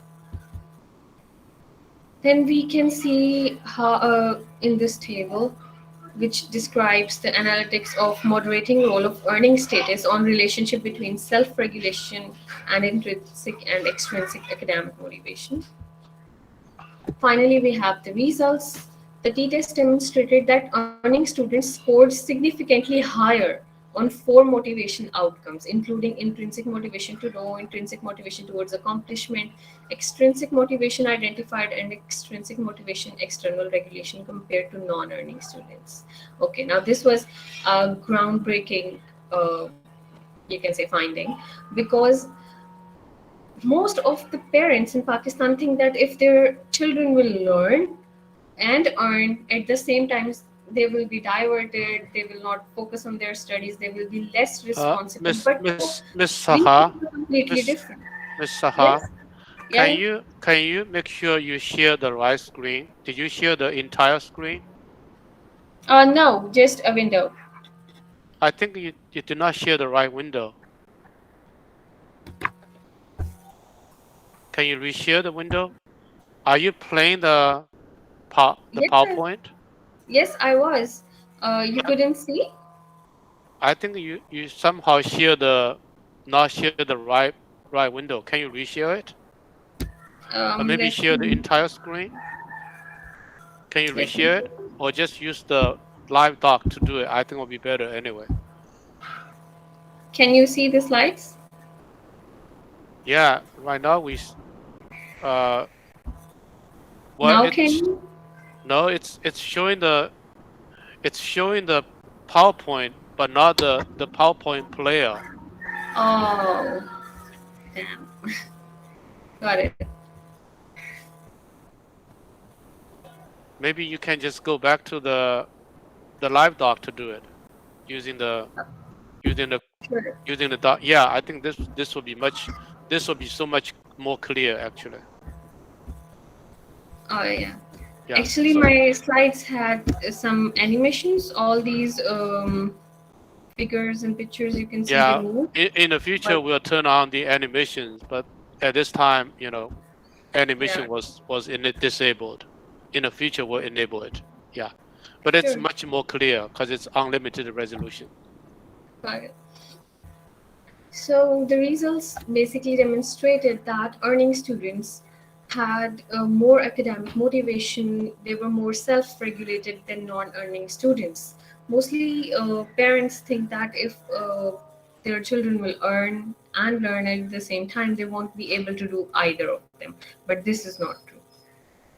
When children are put into a situation where they earn and learn, they basically grow. Their energy levels increase and they are more motivated to keep everything organized. Moreover, female students showed higher level of gratitude, intrinsic motivation, and extrinsic motivation as compared to male students. So we had two differences on the basis of earning and non-earning status, and then on the basis of gender. All three intrinsic motivation outcomes and three extrinsic motivation outcomes were significantly and positively correlated with self regulation. Basically, when students have a motivation, intrinsic or extrinsic, they are more uh, self regulating because when you're motivated to do everything, you will put yourself in the direction of doing so. Finally, the conclusion. It was found that self regulation is a significant factor in intrinsic and extrinsic academics motivation of all students, and particularly for earning students. That we can say that earning is a good thing, especially in a developing nation. We need to put our students in a place where they can earn and learn as well, just like the Western countries. In our country, most of the students are mostly dependent on their parents. For the most time, they are uh, taking all the help, financials, and everything from their parents. While in the West, after teenage, at least, they let their children be on their own. They can earn, they can study, they can do whatever they want, they can do both. But in our country, children are heavily relying on their parents. And if we need to shift things, we need to provide opportunities for youth to earn that are flexible enough to give them time to learn as well. It will be better for them as they will be more academically motivated and better at self regulation. Thank you. So much. Thank you so much, Ms. Sahar, for that very interesting presentation.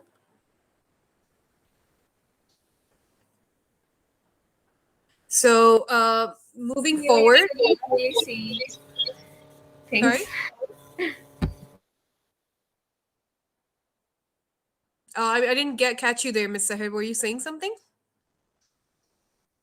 Really sorry, I didn't knew at first that you couldn't see the infographics or anything. I was playing them, and Yeah, that's what I'm saying. We just need to go with the flow, you know. Sometimes technology works, sometimes it fails on us. So it's a love and hate relationship. So but you know, we're not gonna let go of it. So let's just keep it at that. So Sahar, we do have a few questions for you. One of the questions that we got was from Mr. Emmett. So he's asking, how can students be motivated to self-regulate when there's no check on them? It was a descriptive research. We were defining things as they were. We didn't manipulate any of the things.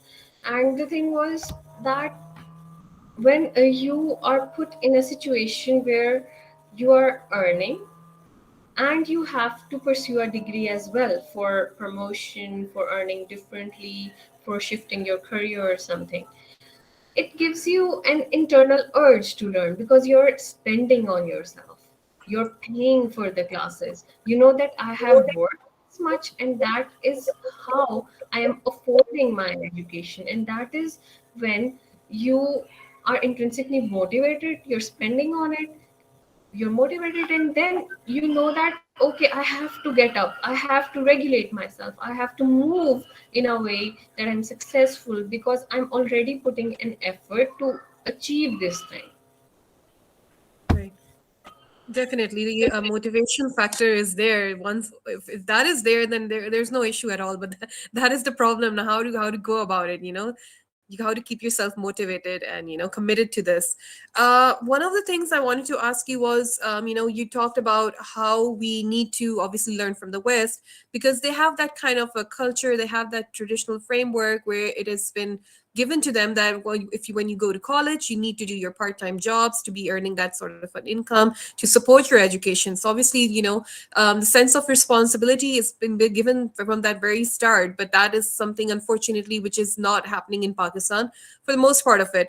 So but you need to also give us a little practical approach towards it, and how are students to manage their time, if because when it comes to education you have a lot of projects that you need to work on, you get a lot of assignments, there are deadlines to adhere to, and then you're planning to go for a job as well. So how do we get that kind of balance, because parents are rightfully so concerned about it. They're spending so much money on it, so they want their students, their children to completely be committed to their studies. But then how do we create that kind of a balance where they are committed to their studies, but then of course they're supporting themselves, and the self regulation equation also comes into focus. Noticed, even if we have a dependent family system, you might have noticed that students at your home, your siblings, your cousins, even if they have a lot of assignments, even if they have a lot of things to study, they still have time for their games, they still have time for their movies, they still have time for using their cell phone and social media and all that. So But we need I that, Sarah. Come on. We do need our social media. We need a little bit of Netflix time. So think, please grant us that. we can take it along with it. I have personally been working as a content writer internationally in the freelance market since 3 years, and I have spent my entire degree studying and earning, doing both, and I'm a gold medalist as well. So I can prove it doesn't affect the way you learn. Right. Okay. Awesome. We have your example to follow then, huh? And basically, I would not say that children should go and have physical jobs, basically, things that drain their energies, things that are demanding more of physical effort. They must actually focus on things that help them grow, like writing, like there are other things, some things related to their own profession, something related to their degree. Like if you're in psychology, you can have some online consulting things and motivational speaking things. You can explore things in your degree that will benefit you by providing you hands-on experience, providing you earning, and everything in between. You don't need to have a full-time job, you don't need to have a part-time job. You can just initiate something and then take it to the next level slow and steadily. You might not make a, you can say, family size income out of it, but at least starting from somewhere is better than starting from scratch when you finish your degree. That is very well put, and hopefully that is taken into consideration for a country like Pakistan, which continues to have very strong traditional values in place, which obviously is, I believe, what you said is limiting the students as opposed to actually, supporting their educational platform. So definitely that is something we need to look into, to ponder upon, and especially our government, if they could also provide such kind of, art frameworks where the students can support themselves and no, don't go for full-fledged extremely tough jobs. I So would, I would, yes. I would like to add this here. Our government basically has a DigiSkills program, which is a completely virtual program.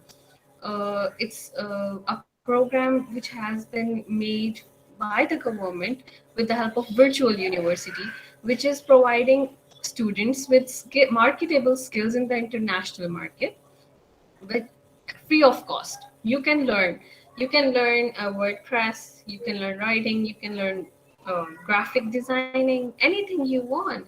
They have a lot of marketable skills there already.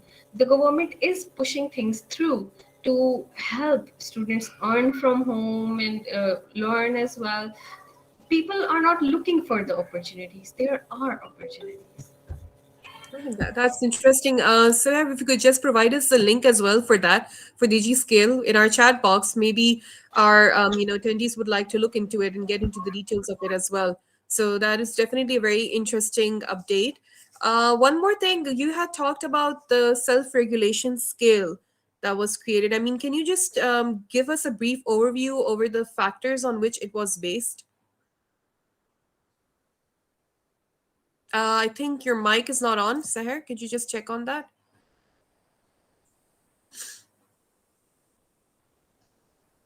Okay. The regulation scale that I used had 10 items. They were Most of the items were based on the thing that, can I come back to focus when I am distracted?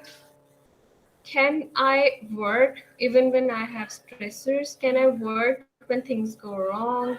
Can I work when I have been working on something and suddenly it doesn't provide the same output?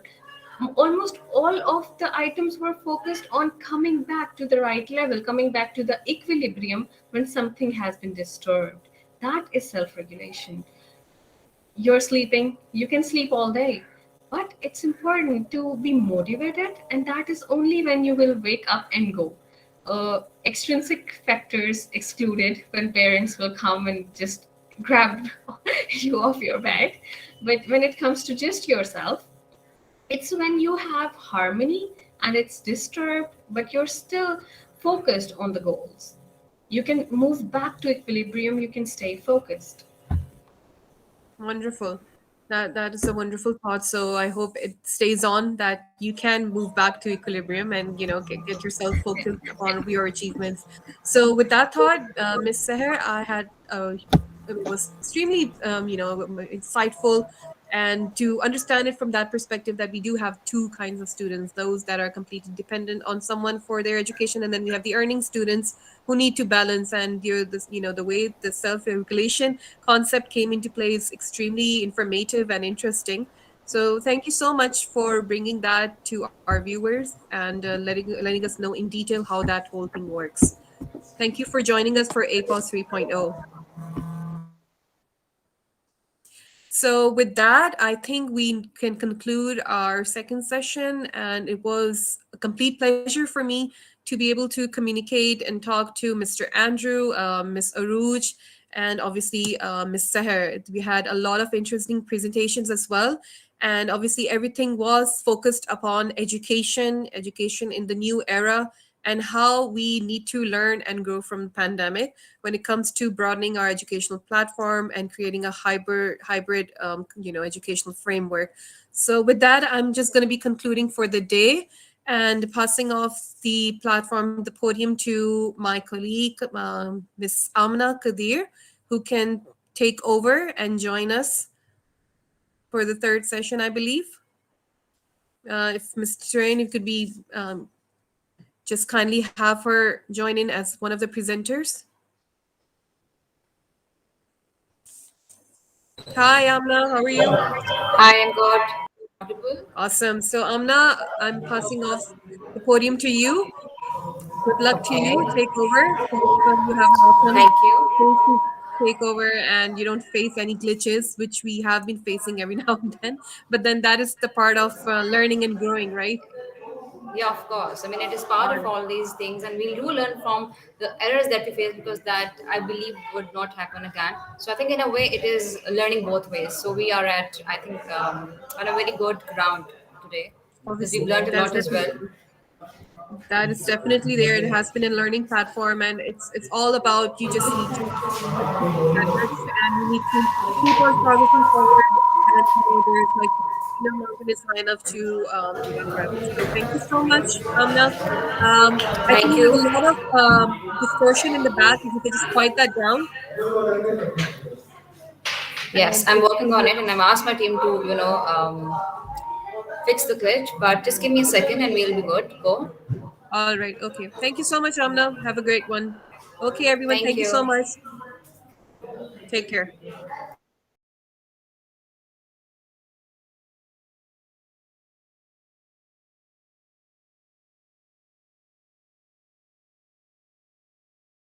We are ending this segment of the conference program. Thank you.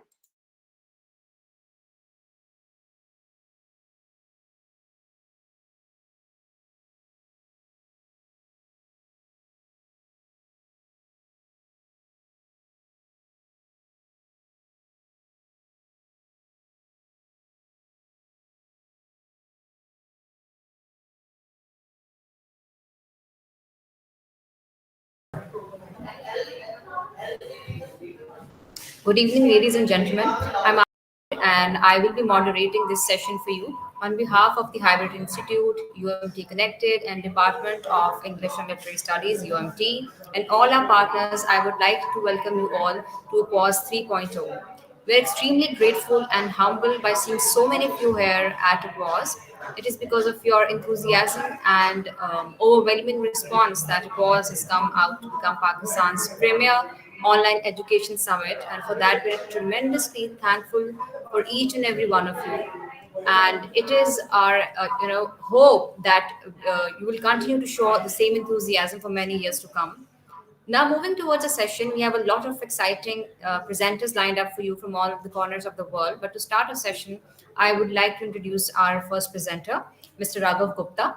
And Mr. Raghav Gupta leads Coursera in India and APAC. And he is responsible for growing Coursera's consumer and enterprise business in the region, thereby bringing the world's best education to learners across Asia Pacific. He is also the global lead for Coursera for Campus, Coursera's platform for universities and colleges. Mr. Gupta has 22 years of experience across consumer, internet. Amina, Amina, Yes, sir. I need Am I audible? I need to move on to the third session, right?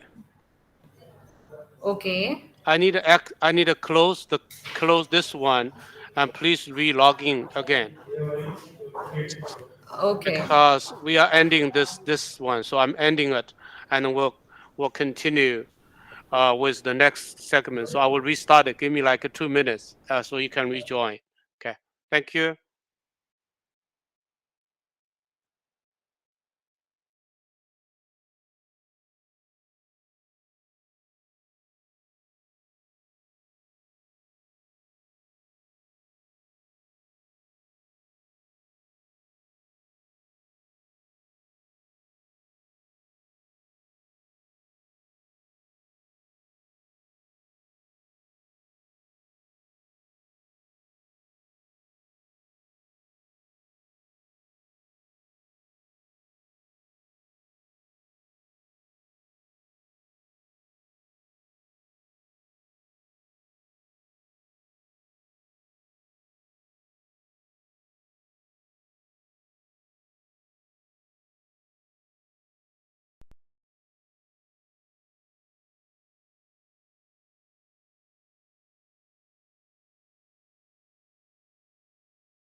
Amina, can you turn on your microphone? You can, right? So am I audible now? Right. So you will be the host. Host, Yeah. yes. Okay. But Thank just you. give us a 5 minutes before Yeah. we Not a go. problem. Yeah. Yes.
Good evening, ladies and gentlemen. I'm Amina Kadir, and I will be moderating this session for you. On behalf of the Hybrid Institute, UMT Connected, and Department of English and Literary Studies, UMT, and all our partners, I would like to welcome you all to POS 3.0. We're extremely grateful and humbled by seeing so many of you here at APOES. It is because of your enthusiasm and overwhelming response that APOES has come out to become Pakistan's premier online education summit. And for that, we're tremendously thankful to each and every one of you. And it is our hope that you will continue to show the same enthusiasm for many years to come. Now, moving towards our first session, we have actually a lot of exciting presenters lined up for you from all the corners of the world. But to start our session, I would like to introduce our first presenter, Mr. Raghav Gupta. Mr. Raghav Gupta actually is the lead Coursera in India and APEC, and he is responsible for growing Coursera's consumer and enterprise business in region, thereby bringing the world's best education to learners across Asia Pacific. He's also the global lead for Coursera for Campus, Coursera's platform for universities and colleges. Mr. Gupta has 22 years of experience across consumer, internet, and management consulting industries in India, Southeast Asia, and Europe. Previously, Mr. Gupta was India country manager at an intercity carpooling service. As a management consultant for 15 years, Mr. Gupta led the retail practice of Booz and Company in India and served as President Technopark Advisors. Mr. Gupta holds an MBA from INSEAD in France. Today, Mr. Gupta will be talking about the ways of building a more just world, the role of institutions in defining the new normal. So we agree on the fact that post-pandemic, the higher education business model is changed forever. This session will explore the ways in which a more effective model can be adopted in order to enhance the online learning experience of both the students and teachers. So Mr. Raghav Gupta actually is going to talk about the new normal that we're experiencing post-pandemic and is going to explore the world which can be made a just world for not just the students, but the teachers, institutions, and other business models as well. So let's just hear Mr. Raghav Gupta and what he has to say about the new normal and the idea of justice in it.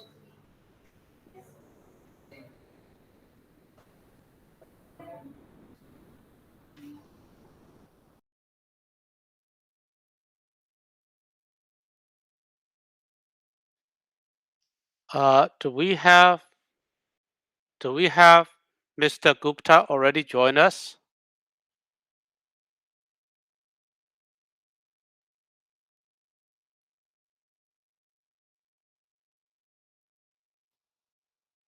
Amina?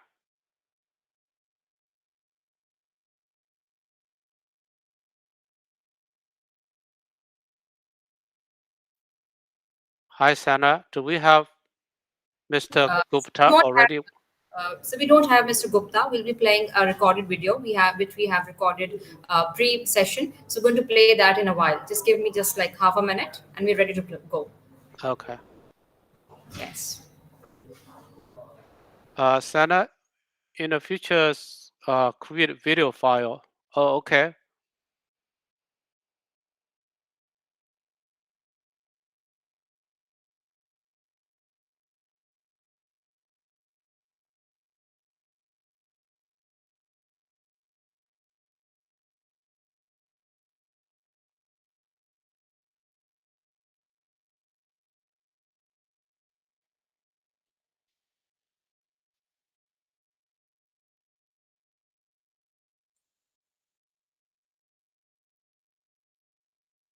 An article from the Wall Street Journal, October 2020.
Hello, Miss Amina, are you there?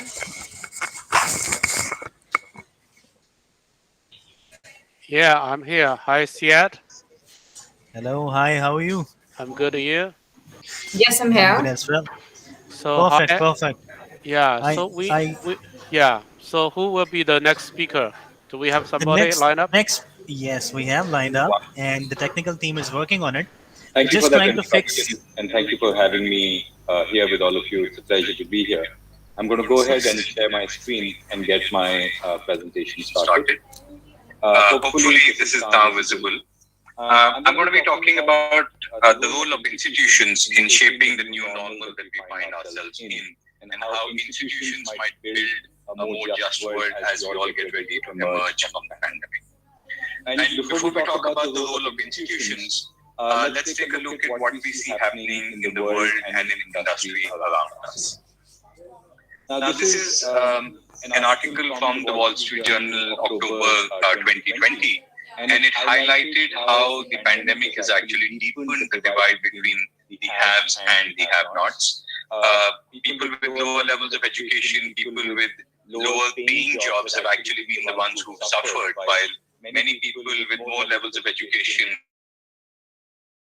from the pandemic.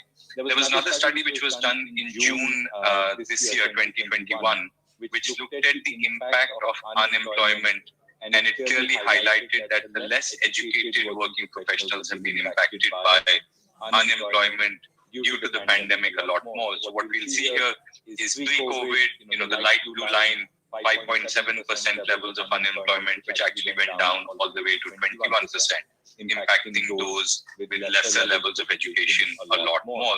While the yellow line, which are bachelors and above, did see an impact because of unemployment driven by the pandemic, but lesser than those with lesser levels of education.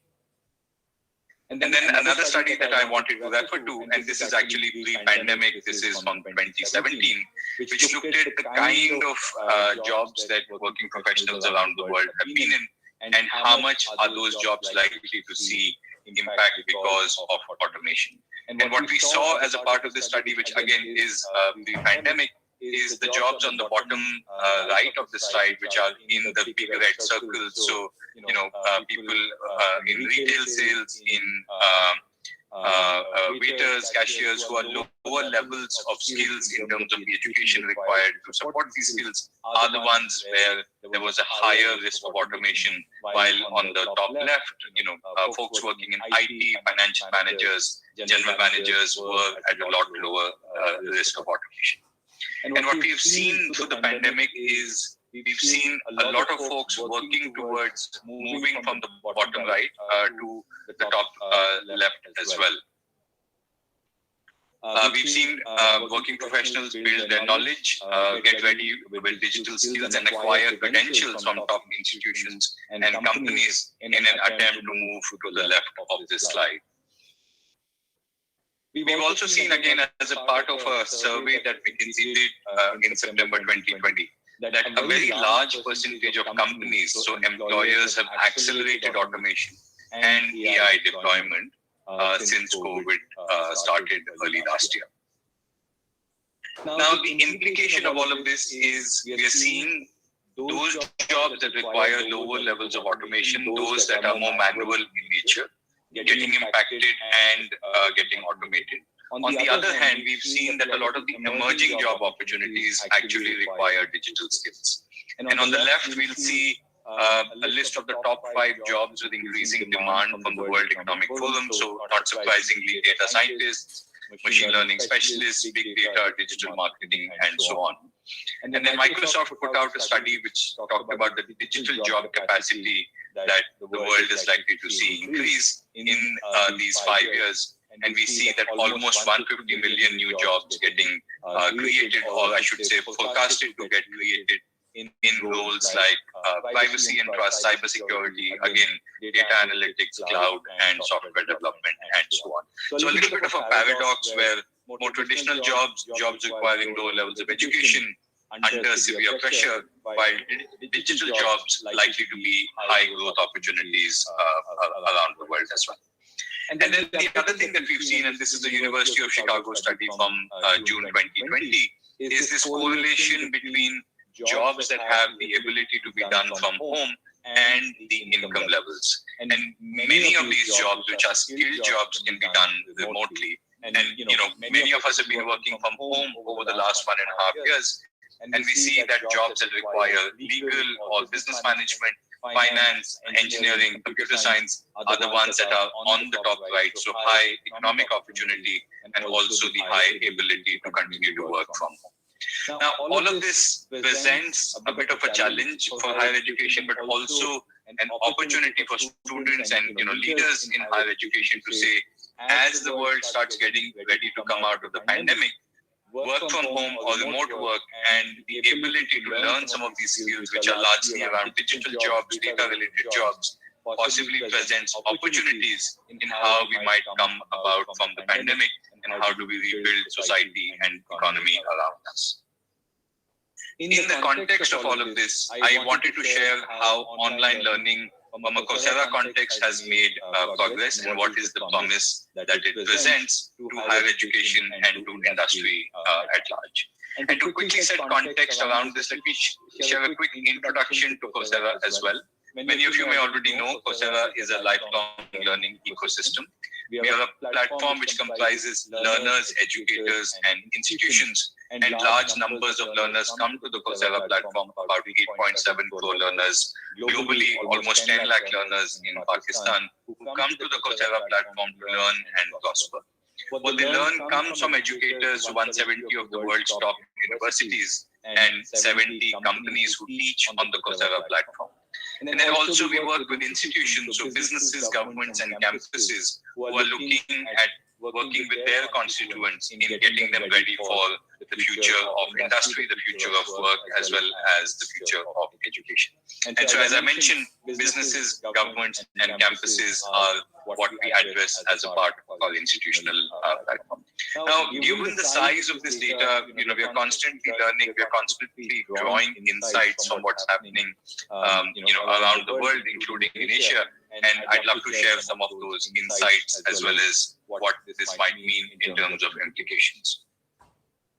Now, we've seen, as I look at these 8.7 crore learners, 87 million learners on the Coursera platform, that the largest growth over the last year and a half or so has happened in emerging economies. And in the Asia-Pacific region, close to 14 million learners on the Coursera platform who are very keen to come to online learning and get ready for some of the skills of the future and jobs of the future. And you'll see close to 34% growth that we've seen in the region over the last year and a half or so. Early last year, when campuses shut down in late February, early March last year, we launched our campus response initiative. We wanted to be able to support campuses around the world as they got impacted by COVID. And this program, where we made Coursera for Campus available for free to colleges and universities, ran from March last year till November. And during this period of time, we were able to serve 4,000 institutions, where we saw close to 2.7 million students come to the Coursera platform. They took an incredible 24 million enrollments on our platform. All of this was delivered at absolutely no charge, completely free. And what was also interesting is that 70% of this learning happened on a mobile device, because as students went home, access to a laptop, access to high-speed internet was a challenge for many students, and so they turned to mobile devices. And we did a lot of work on our platform to make this learning possible on a mobile device without having to be dependent on a computer or on a tablet as well. And what we also saw is when students came to the Coursera platform, what they were learning, what they were looking for were high demand digital skills. So this trend that I spoke about, which is a lot of opportunity in those roles that require digital skills. So on the left, we'll see the top trending skills globally on the Coursera platform. So, under artificial intelligence, neural networks, digital marketing, blockchain, Python, and JavaScript. And then in the middle, what were those specific courses that saw the largest enrollments globally on our platform? And we'll see here, again, courses coming from top companies, top universities around cloud, around Python, around data science, and communication as well, coming from Georgia Tech. And then specifically in Pakistan, in the domains of computer science, we saw students wanting to come and learn Python. They wanted to learn career development with English, machine learning from Stanford, AI, and also very importantly in a COVID impacted world, the science of well-being, which is a very popular course on Coursera from Yale University. Now, I wanted to share a little bit of a snapshot of these 4,000 institutions that we were able to serve at no cost last year during COVID. And this is a snapshot of some of these institutions from around the world. Now, what we saw institutions do on the Coursera platform is one or multiple of these three use cases that you see on the right-hand side of the slide. So a university or a college either use Coursera for credit as a standalone course. So, an MBA school wanting to teach blockchain but not having blockchain faculty turned to Coursera and said, we'll give students access to the blockchain course from INSEAD, for example. We also saw faculty and university leadership adopt the Coursera platform for credit for blended learning, and then also as a part of promoting multidisciplinary learning across disciplines for students last year. Now, in all of this, as I've been saying, as students get ready for the skills of the future, institutions have a big role to play. So we've been working with businesses, governments, and campuses, and I wanted to present two case studies of some of the mannerisms in which institutions have been adopting the Coursera platform, and what are some of these outcomes that are coming out. So here is a case study of the IITU University, which is based in Kazakhstan. And we started working with them last year, and IITU wanted to offer almost 30% of courses online while maintaining rigorous academic standards and for credit offerings. And what we did together with them is we offered the Coursera platform for their students for credit in subjects like engineering, in media communication, and in data science. And we've seen some very early encouraging results coming out of this program. 2,000 learners have taken almost 12,000 courses with very strong feedback in terms of learner ratings. So this is 4.9 out of 5, indicating that learners enjoyed the quality of the learning as well as the learning outcomes that they were able to achieve. And then the Vice Rector, Yevgenia, gave us feedback about how Coursera, in partnership with IITU, is enabling them to move towards a University 4.0 because of this work that we are doing together and complementing what the university has been driving towards. Another case study, which actually is an example that started pre-pandemic. So we launched a Coursera program with KL University in India in late 2019. And KL University wanted students to come and complete minors and honors with distinctions to boost their employability by learning skills of the future on the Coursera platform. We work together to offer Coursera courses for credit to students, and also, of course, because this is online learning, to be able to give them a flexible and a convenient way to be able to earn minors and honors programs. And we saw incredible levels of adoption. The number of students who wanted to pursue honors distinctions grew 2x.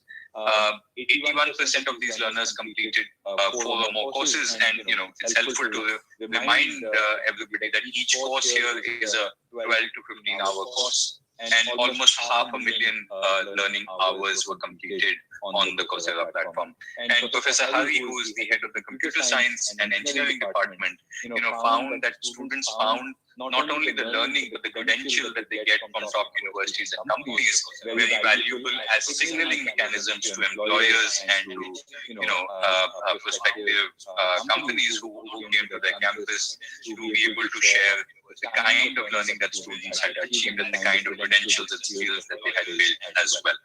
And I thought this is an interesting example as a case study to share out as well. And so I would summarize by saying that as we all get ready to come out of the pandemic, institutions have a very large role to play in helping us return to the new reality around us. And within that, access to online education can create more equal opportunity as we see new kinds of job opportunities emerge. And we believe at Coursera that with more equal opportunities, we can together create a more just world again as we come out of the pandemic. Thank you so much for listening to me, and I hope some of this has been useful. Again, happy to be here with all of you, and thank you again so much for your time. So yes, my audience, I believe, have actually heard to Mr. Gupta, as Mr. Gupta has talked extensively about the importance of e-learning platforms and digital certifications. So there is a wide range of courses available for both the students and professionals at Coursera. And Mr. Gupta has shared the case studies which show how conspicuous divide in terms of level of education online platforms such as Coursera aim to fill the gap and equip the students and professionals with the important skills as we need today. And we have learned the importance of digitization for the digital market. And as pandemic has actually changed the ways in which the employers actually employ. So in a nutshell, we can safely assume that students are able to make the most of these platforms for higher education and secure high earning jobs as well. And more importantly, what these online learning platforms provide is the choice of any domain of learning which interests the learner. The learners can choose across various domains and land themselves into their desired institutions.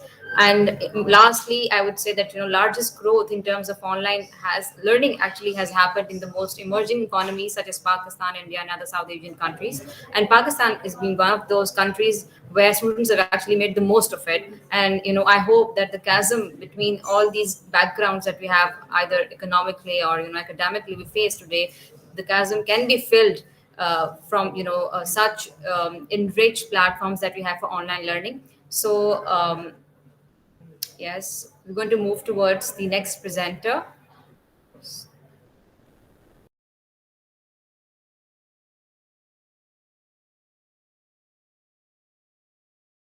Going to move towards the next presenter.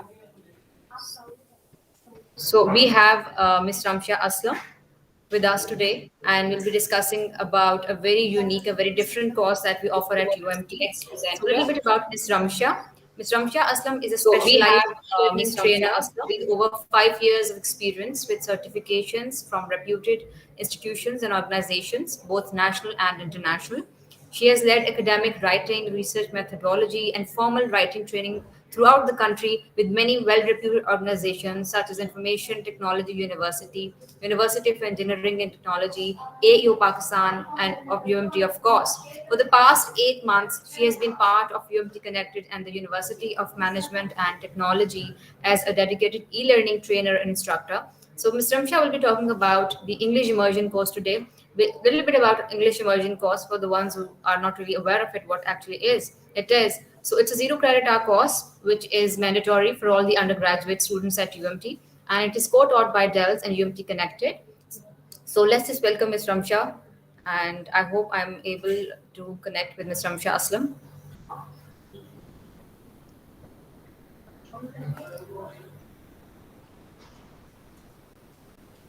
Do we have Ms. Ramsha Aslam?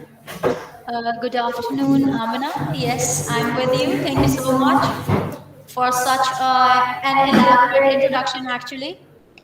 Thank you so much. So, good afternoon, everybody, all the participants who have joined us at APOES 3.0.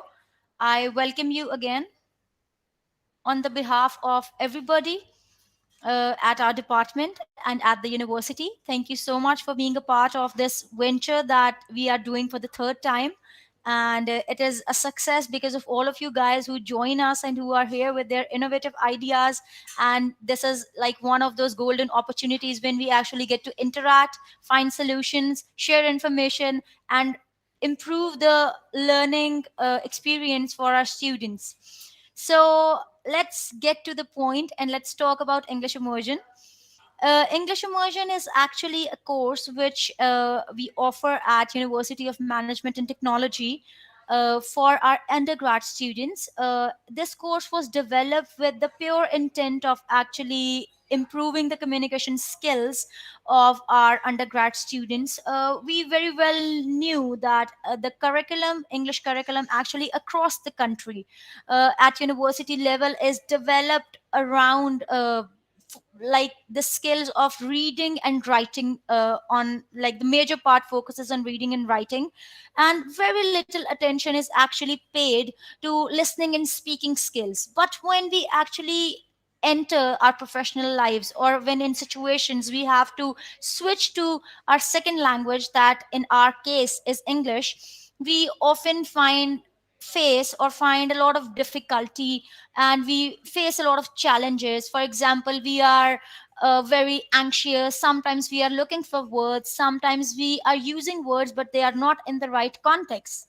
So to get rid of all these problems, our department, two departments at a university, one is UMT Connected, which is also famously known as the district or the directorate of online education, and the second department, that is DELS, that is the Department of English and Literary Studies. They collaborated for this particular course and they came up with English immersion, which is a very widely loved and widely appreciated course at a university. So I didn't actually prepare a set of slides for this introduction to English immersion, and I believe that I should just take all of you on a tour of English immersion on our learning management system. I hope you would enjoy it. But before I take you there, I would just like to share with you a brief, you may say, detail about the structure of the course. It's actually a fully online course. It's a 0 credit hour course, but at the same time, with the help of our higher ups, that is like the president and the rector at the university, we have made it mandatory for all the students. uh, we don't Another strategy that we actually adopted for this particular course, because the whole purpose and the whole idea behind it was motivating the students and not actually intimidating them with this learning of second language. So we have a different kind of grading criterion for this course, that is pass and fail. So what we do is that we encourage them to send their work, we encourage them to get involved in the course, and we encourage them to uh, do all the assignments whenever whenever it is convenient for them, because it's a self-paced course, so they have that kind of liberty with it. And once they do it, we basically do not pinpoint them and give them all kind of single them out with all the mistakes, because even though I'm also a speaker of language, like I'm a second, I started speaking English as a second language. It was not the mother tongue always. So I understand that if you pinpoint students, you actually do a lot of damage to their confidence, and this is something that we don't do in this course. We encourage involvement, we encourage engagement, and we just boost their confidence through this set of activities that we have specifically developed for improvement in communication skills. So the course has actually been developed following the model which is known as basics. There are like 6 characteristics of this course. B stands for blended, because there's a blended approach in it. A stands for accessible. It is easy accessible because it's on the LMS. Number 3 is self-paced. Students can set their pace according to their convenience. Number 4 is integrative. Again, the 4 skills come together. Then there's contributive. They share a lot. And the last one is supported. Through This course is not actually supported, basically entails that this course is not actually taught by an instructor, or we don't need a teacher for this. It's actually facilitated by one of us at the back end, and in this case it has been me for the past 3 semesters actually. So now let me take you to the learning management system. A lot of people from both the departments actually contributed to it, but the person who actually perceived the idea and developed on it has been Dr. Nadia Anwar. She conceived the idea and then she developed it with the people that she needed on her team, and this is all her effort. We have just taken the cake from her and serving it now to the students. So this is how let me just share with you the screen now.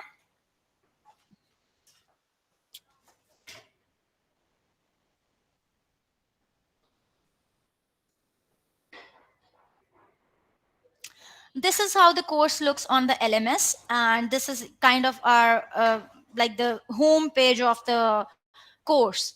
So this I'll just scroll down and tell you this. There are session wise we have developed this course. There are 4 sessions in total, and we have actually plans of adding more sessions, increasing in the level of difficulty, so that students also take it as a challenge. Like kind of a first section, that is read this first. As you may see, this has all the course description, key profiles of the instructor and the people who developed it, then their learning outcomes of the overall course, importance of English, important instructions, general standards by which they will be actually marked in their assignments and assessments. Course schedule has been there, and all these things are editable, because every semester when we take this course we edit them according to the dates and according to how the facilitator feels that what kind of time he or she is actually ready to give to the students for each session, for the completion of each session. And one of the very interesting features of this course is the discussion forum. Let me just take you to the discussion forum.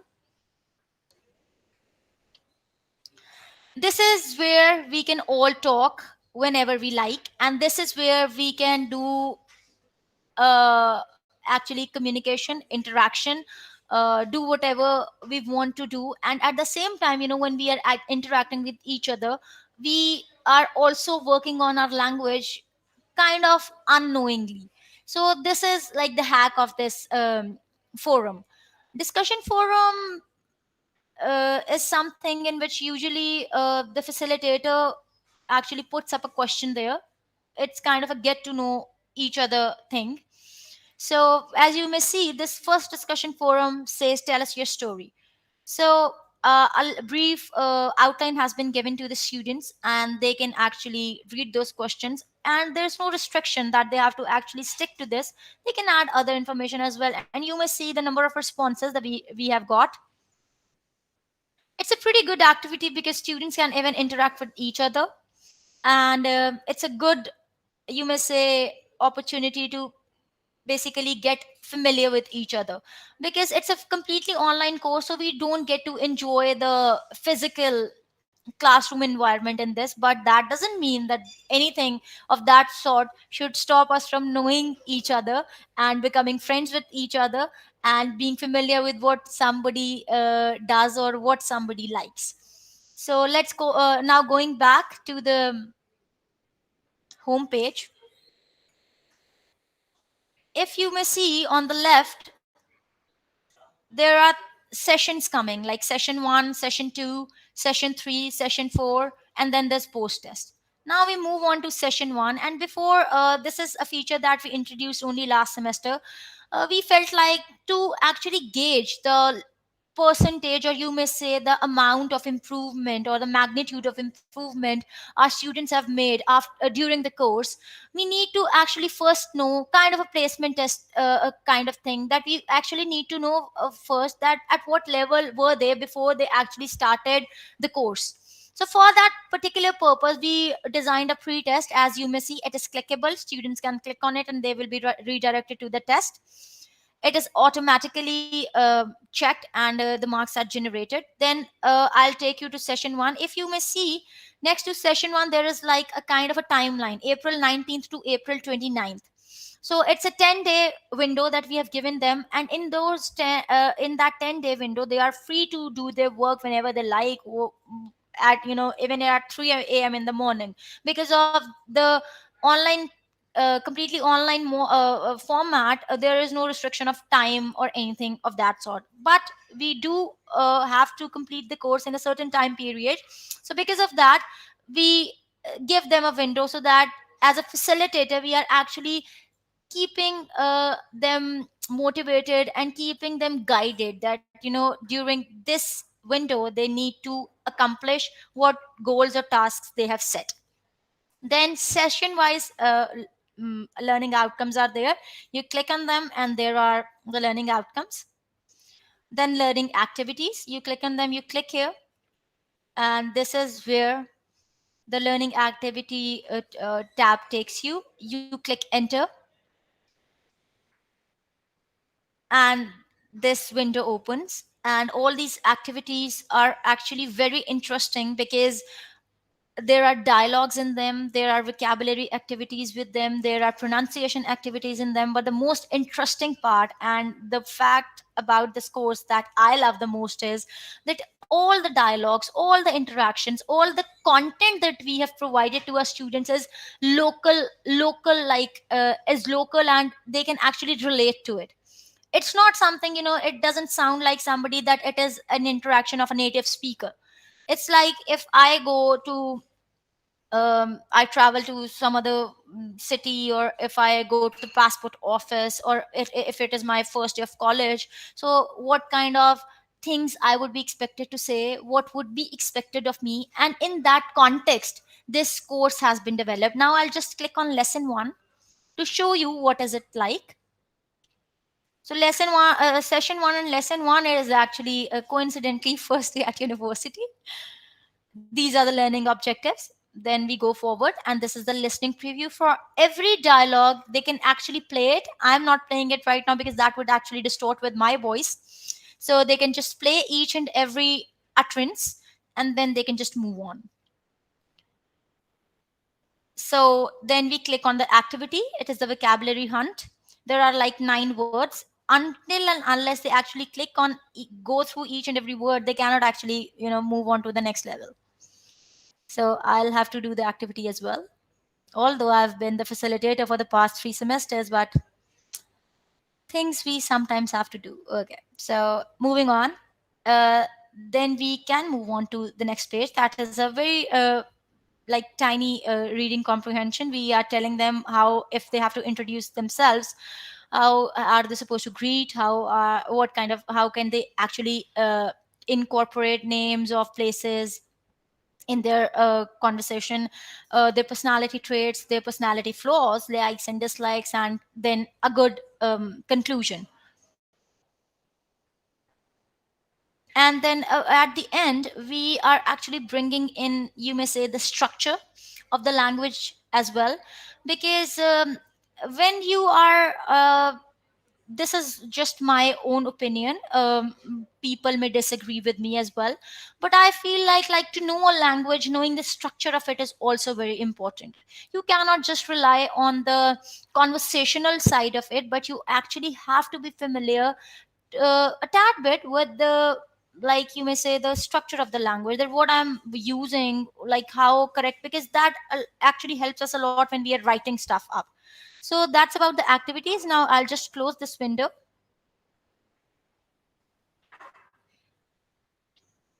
and go back to session 1. Next in our in the line is assessment quizzes. We click on them and this actually leads us to the assessment. I'm not going into the assessment part, but I actually would like to move directly to the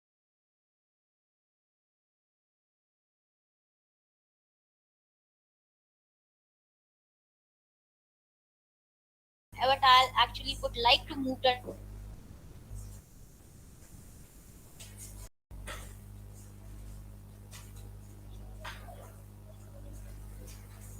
I actually would like to move the I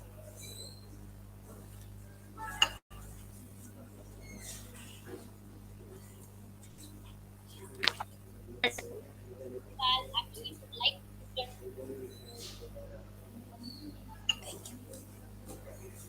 Hello. I'm sorry for the interruption, everybody. Actually, I think I got disconnected because of some internet issue. Hello? Yes, you're audible, Ramsha. Yes, you're audible. Okay. Okay. I'm really sorry for the interruption. Actually, it was something from the back end. Okay, let me continue. I would really love it if you guys could give me a cue whether till what part you guys actually heard me.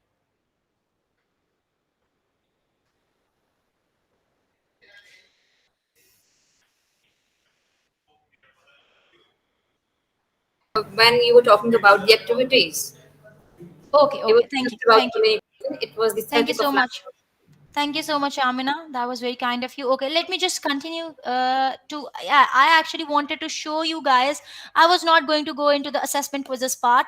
I actually wanted to take you guys straight to the assignment part. Discussion forum, I've already shown you. In this discussion forum, obviously, the nature of question would be different. Not like the first one, like, introduce yourselves and stuff like that. So, and I'll just move straight to the assignment part. We click on assignments, and then there are two assignments in each session. In English immersion, each session has two assignments. So assignment 1 and assignment 2, and I'll just share with you like in a second how these two are different from each other. For assignment 1, what the students are required to do is they are required to actually practice one of the dialogues that they were introduced to in the learning activity. They need to practice it, and then they have to perform it. So in this, the actually the target, our target in this assignment 1 is that we want them to work on their pronunciation, work on their confidence, because we don't want them to think too much, just learn from somewhere and work on their confidence, their the clarity in their voice, their pronunciation, and with what conviction, or you may say how expressive they are while they are delivering something, whether they understand what they are saying, what kind of expression does it need, or does it need a backing of what kind of expression. So this is what it is about. We give them liberty to actually practice it with any of their class fellows, because it's a dialogue between two usually. So this is what they are supposed to do. They are supposed to practice it, and then they are expected to send us an audio or a video and they can upload it on the drive, because sometimes the file is pretty big and it cannot be uploaded on the LMS. And for that, this is, if you may see, this is session 1 assignments. We click on this, and this is where it goes: assignment 1. And for assignment 2, you may say, folders have been created where they send us their work. Now going back to assignment 2, in assignment 2 we actually raise the level of difficulty a little bit for the students. What we do is that we do not give them any dialogue.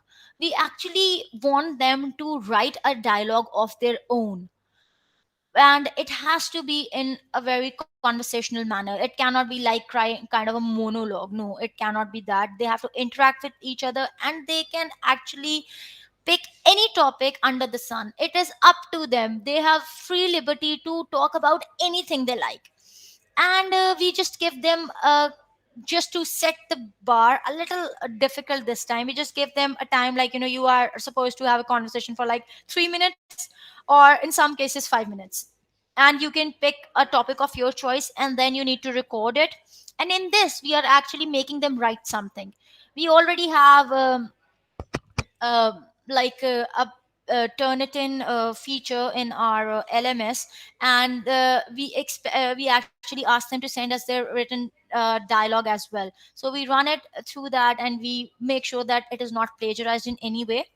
And once we check that, then we check their audio or video in whichever format they have sent it to us.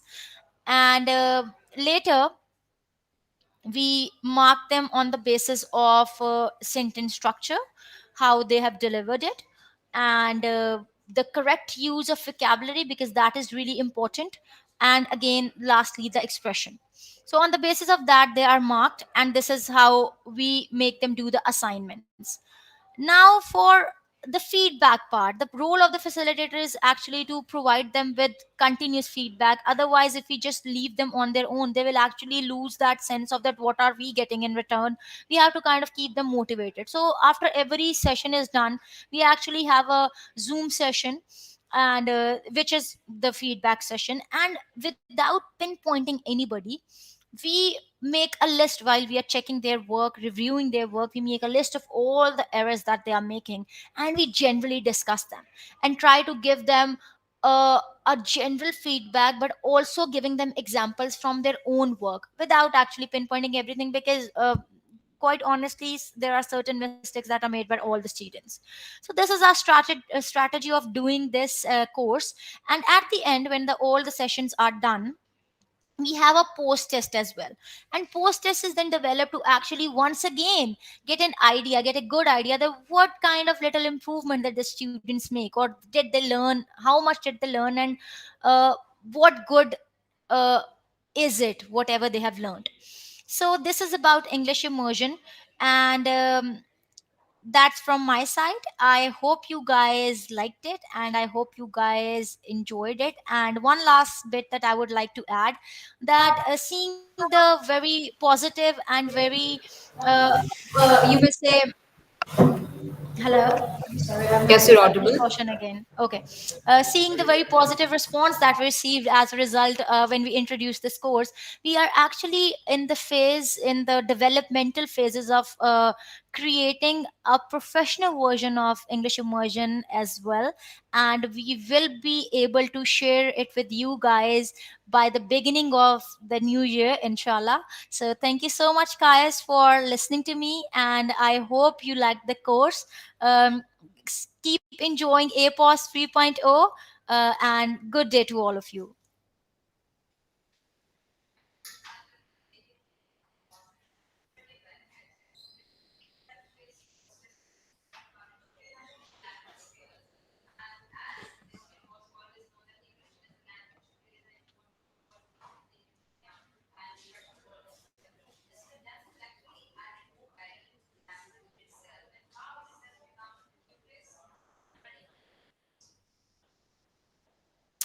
Actually, I'm really sorry, Amna. I am unable to hear you. Am I audible now? Yes, you're audible now. Yes. Okay, So thank I you. am really sorry, but you'll have to repeat whatever you said. And if Yes, I anybody am has going any to. questions, you are free to ask me. Okay, thank you so much, Mr. Ramsha, for giving us such an emulating tour of the course and its befitting benefits. Basically, it's a self-paced course where students are encouraged to improve the language skills. And as it was always known that English as a language plays an important role both in the academia and professional world as well, so this pandemic has actually added more value to the language, and it has shown us that how it has become the nucleus of learning. And at UMT, we make sure that our students are not just engaging with their specific graduate or undergraduate courses for that matter. Rather, we equip them with real life skills, as well. And course of English immersion is one strong example in that regard. And this course is not just basically about the language and about the peculiarities of the language. Rather, it is about the aesthetics of the language and the confidence to use it properly to express themselves in a more effective and congenial way. So, with that, we'll move on to the last presenter of today, and we have with us Ms. Lamis Fatih Hasbawi, and she will be talking a bit about the learning advisor for career and student success for Pearson Education.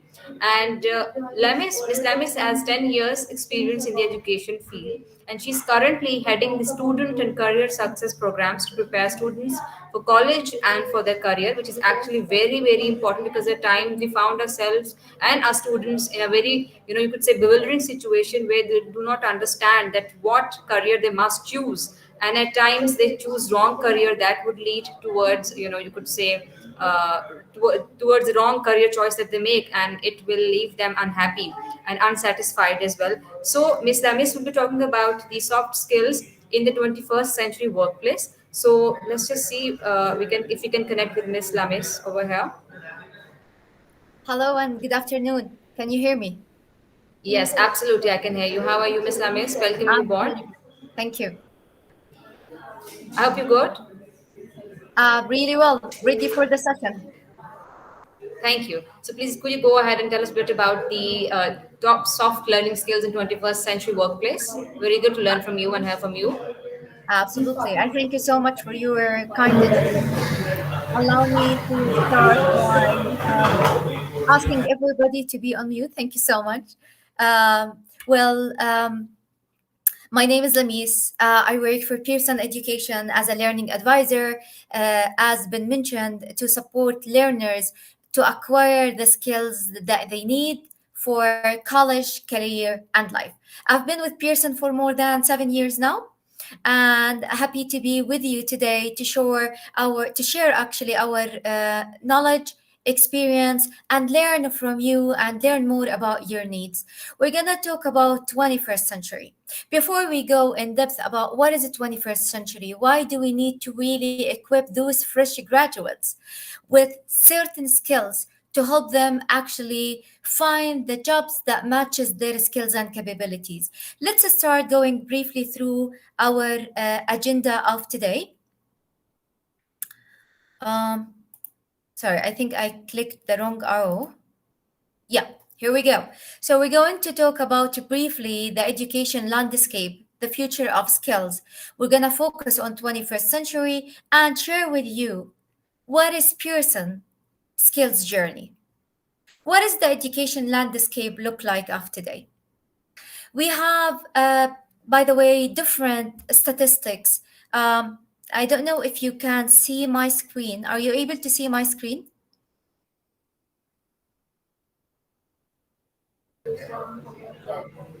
Yes. Yeah? Yes, absolutely.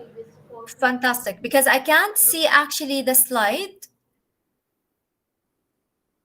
Are you unable to see your own slides? This is what I can see it now. Yeah, apparently it's a transition time, so I can see it now. Thank you so much. All right, here we go. This is statistics been shared. You can see the source if you want to review it also online. The number that I really would like to highlight today is that we have 38% of employers worldwide finding difficulties filling jobs vacancies, especially for skilled workers. So we're talking about a big percentage, 38% of employers, which is considered as a big number. When those employers are looking for a pipeline of talented graduates, talented workers, and they cannot fill it, that's a bit of, actually, it rings a bell. It's telling us something that there is a gap.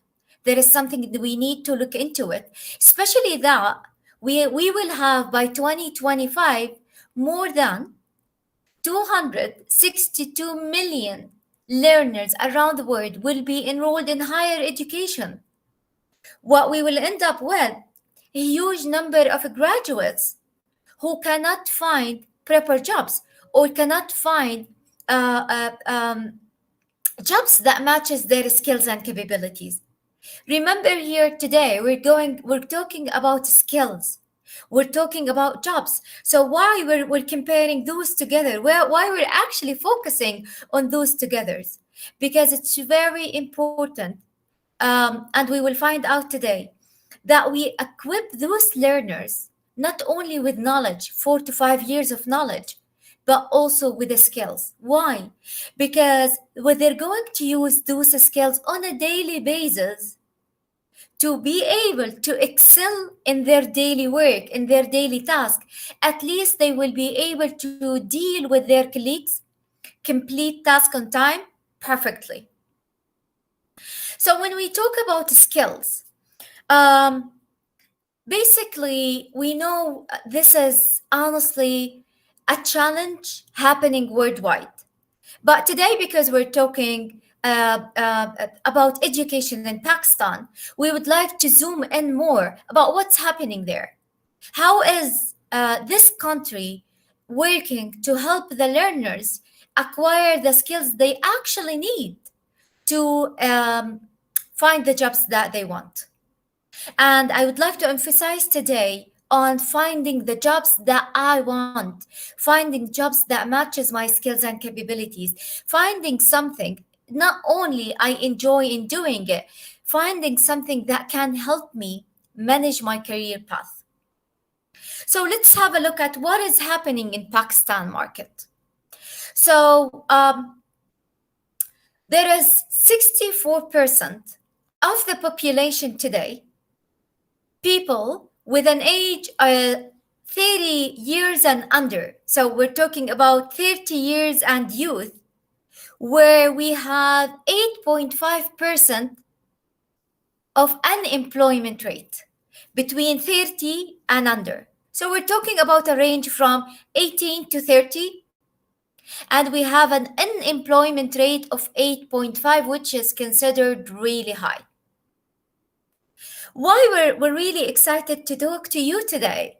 Because what we found out that Pakistan have already started an initiative to help learners acquire the skills that they need to succeed in whatever they're doing. The skills that employers are looking for, skills that required by the workplace, not any workplace, 21st century workplace. And I will tell you why we're emphasizing on that.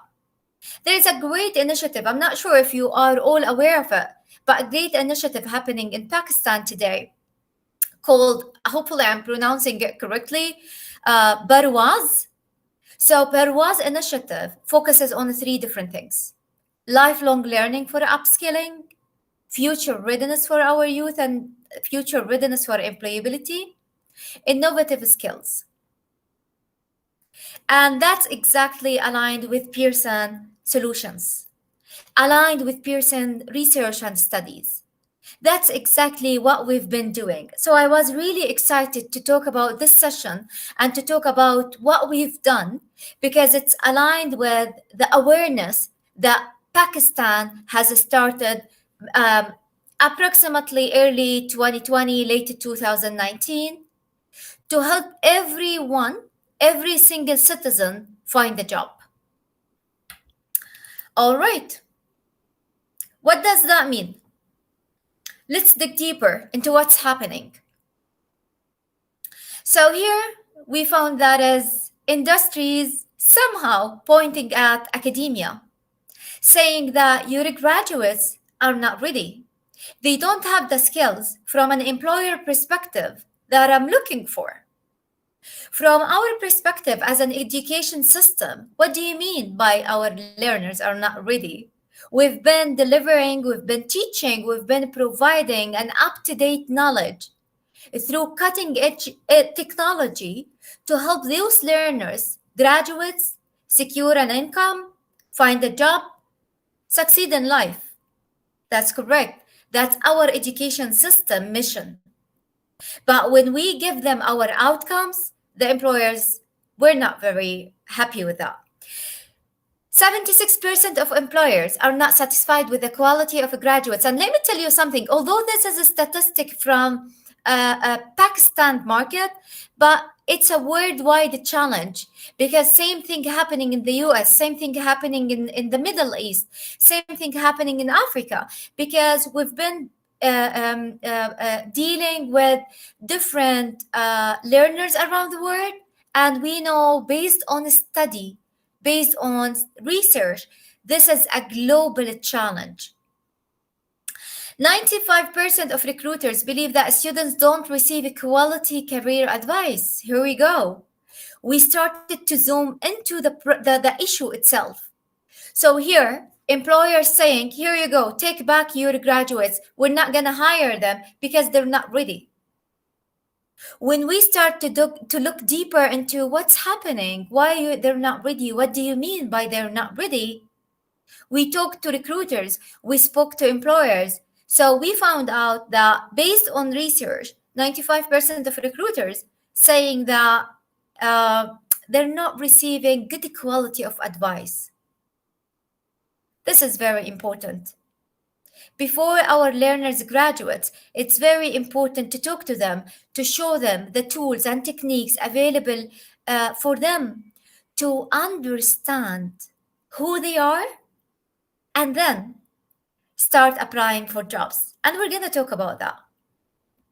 Another thing I would like to really highlight today, which is automation. Automation is accelerating. We think that robots are coming to take over. Yes, robots are coming to take over. Does that raise a concern? Indeed, it does. But what type of concern? Does not mean we will be jobless. Does not mean that robots are coming to take over all of our jobs. Apparently, robots are coming to take over the routine type of jobs. So what do I do? Do I just give up on my job and my career and sit at home? Of course not. What we're trying to do here, we're trying to show our learners before actually they join the workplace that there are certain skills you need to acquire before you leave college in order to keep your job, in order to get the job that you want. And based on a study, usually low wages jobs are the one that gonna be replaced with robots or automation. When we talk about automation, we're talking about artificial intelligence, we're talking about processes, but does not mean only low wages jobs. Also, if we look at radiologists, radiology, we can see that they're replacing radiologists with artificial intelligence solution, right? With automation. Does that mean we don't need radiologists anymore? Of course not. There are certain skills, certain processes can be managed only by humans who have certain skills. What are these skills? Here is another statistics from also a pro-Pakistani .pk website. Can I move this one here? Perfect. That according to the survey, the major factors that influence hiring new graduates, here we go. We can see that 74% are looking for soft skills. 74%, imagine, considered as a big percentage. 79 looking for personal presentations or personal, skills. Honestly, if I would really recommend here that you go access this kind of statistic, have a look at it, read it, try to analyze it more and see, try to make it more relevant to your learners, and you will understand that's why we're really having this session today. So acquiring or only honestly providing our learners with knowledge. Do you have a question? Islamist, could you please continue? There was a bit of distraction. No worries, no worries. So really, we'd like to focus on the importance of acquiring and helping learners to gain the skills of 21st century, because at the end of the day, those learners, once they graduate, they are facing reality. They are required to put effort in finding jobs. So when they face reality and they start facing those kind of challenges that they did not expect, they will start like doubting everything they have done. Like, did I study the right program? Did I join the right college? Do I have the am I enough? Am I ready for this? So when they have those concerns, it's very important to be there for them, to reassure them that you are ready, that you have everything that you need to get the job. Because no matter what happened, there is something out there waiting for you. We're talking about unemployment rate. We're talking about lack of jobs. We're talking about robots are coming to take over. So all are kind of scary things for those who are about to join the market. Imagine they are enthusiastic, they're full of energy. They're looking for actually the time where they start to work, to show the world who we are. We invested in ourselves. We spend nights studying, lack of sleep, missed many social events, to tell us once we graduate that we don't have jobs, that employers don't want to hire us because we're not ready. So I don't think our learners are ready to hear such thing. When we're sharing those statistics, not to scare them, but to show them that we know about this, we have the awareness, and we are here to make sure we support you with everything you need, from an education system, from tools and techniques, from knowledge, to deliver an outstanding outcomes to the workplace. At the end of the day, what we want, honestly, we want employers to come to education system, to come to different colleges, asking them for their graduates. We want to hire your graduates. That's what we're looking for. All right. So there is another research happened to understand from those big companies what is an ideal course for you. If we give those big companies a room to participate in delivering courses to learners, what are the courses that you want? And here is their feedbacks. So let's look at some of the feedback. Abbott said that creativity and complex problem solving, this is the kind of courses or ideal courses that they wish universities are teaching. AT&T, continuous learning course. Microsoft, a blend of technical skill, work skill, and social and emotional skills, which tell us everything, honestly. So you can go through it yourself. You see that Oracle are focusing on design thinking. So all are talking about soft skills. All are talking about skills that we would need to deal with anything regardless of our background.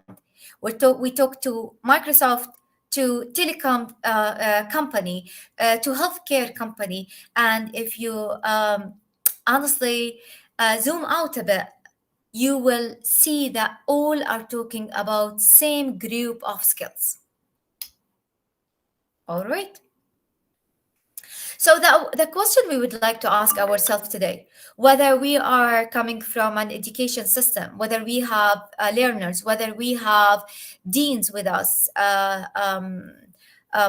college, universities, do we do our best to provide readiness for our learners, to provide college and career readiness for our learners? So here we're talking about readiness. Here we're talking about things that we can do to make sure that our learners are able to get the job that they want, able actually to get, I don't want to say the dream job, I want to say the job that matches my skills and capabilities.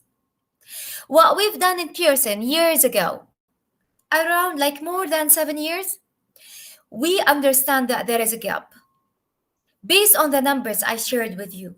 And as I said at the beginning, believe me, this is not only a challenge for the Pakistani learners, this is a challenge happening worldwide. So when we understand that there is a gap between fresh graduates and college, a gap between high school and college, and another gap between fresh graduate and the workplace, we realize that there is something that we need to do. So we've done an extensive review of 21st century framework. We've done more than 2,000 interview with employers to understand what's happening, what's going on, why do we have this gap? And based on our research and based on market labor data, we come up with the framework that you can see in front of you. This personal and social capability framework, we were able to develop proven that if learners have those skills built on them, they will be able to succeed in anything they do, regardless of their major, regardless of their age, regardless of their background. So here, this is aligned with the APOES initiative the country is working on, which they're focusing on upskilling employee, upskilling learners. All right, what are these skills? We're talking about 6 categories of skills: communication, critical and creative thinking, leadership, self-management, social responsibility, and collaboration. The moment I said that, some of you, they will say, especially those who are coming from an educational background, hey, guess what? We're doing this. I fully understand that you're doing this, but are you doing it directly? Many of educational system focusing on helping students acquiring those skills in an indirect way. Yes, you're applying practice-based learning. You're providing students with different tools throughout their learning in college, like they're doing presentation. So you are helping them to enhance their kind of public speaking skill, presentation skill. You're giving them project. So you're helping them and enhancing or empowering their teamwork skill. Yeah, that's absolutely right. But guess what? When we're talking about skills, it should be obvious for them. We shall tell them directly in their face that here you are working on your teamwork skill. Here you are working on your communication skill. Why is that? Because as we've seen, 74% looking for soft skills of people they're trying to hire fresh graduates. We've seen it in the previous slide, correct? If I am a student learning, I am focusing on the hard skill. I am focusing on the knowledge I'm acquiring from the university. I'm not focusing on the soft skills unless you're telling me to do so. So that's the difference. That's the thing that I want to focus on today. We're doing our best. Our educational system is doing their best to provide opportunities for their learners. That's correct. But what we want to do, we want to show them that who's them? Our learners. That we are directly providing you the opportunity to acquire the soft skills that the market is asking for. Why? Why we need to do so?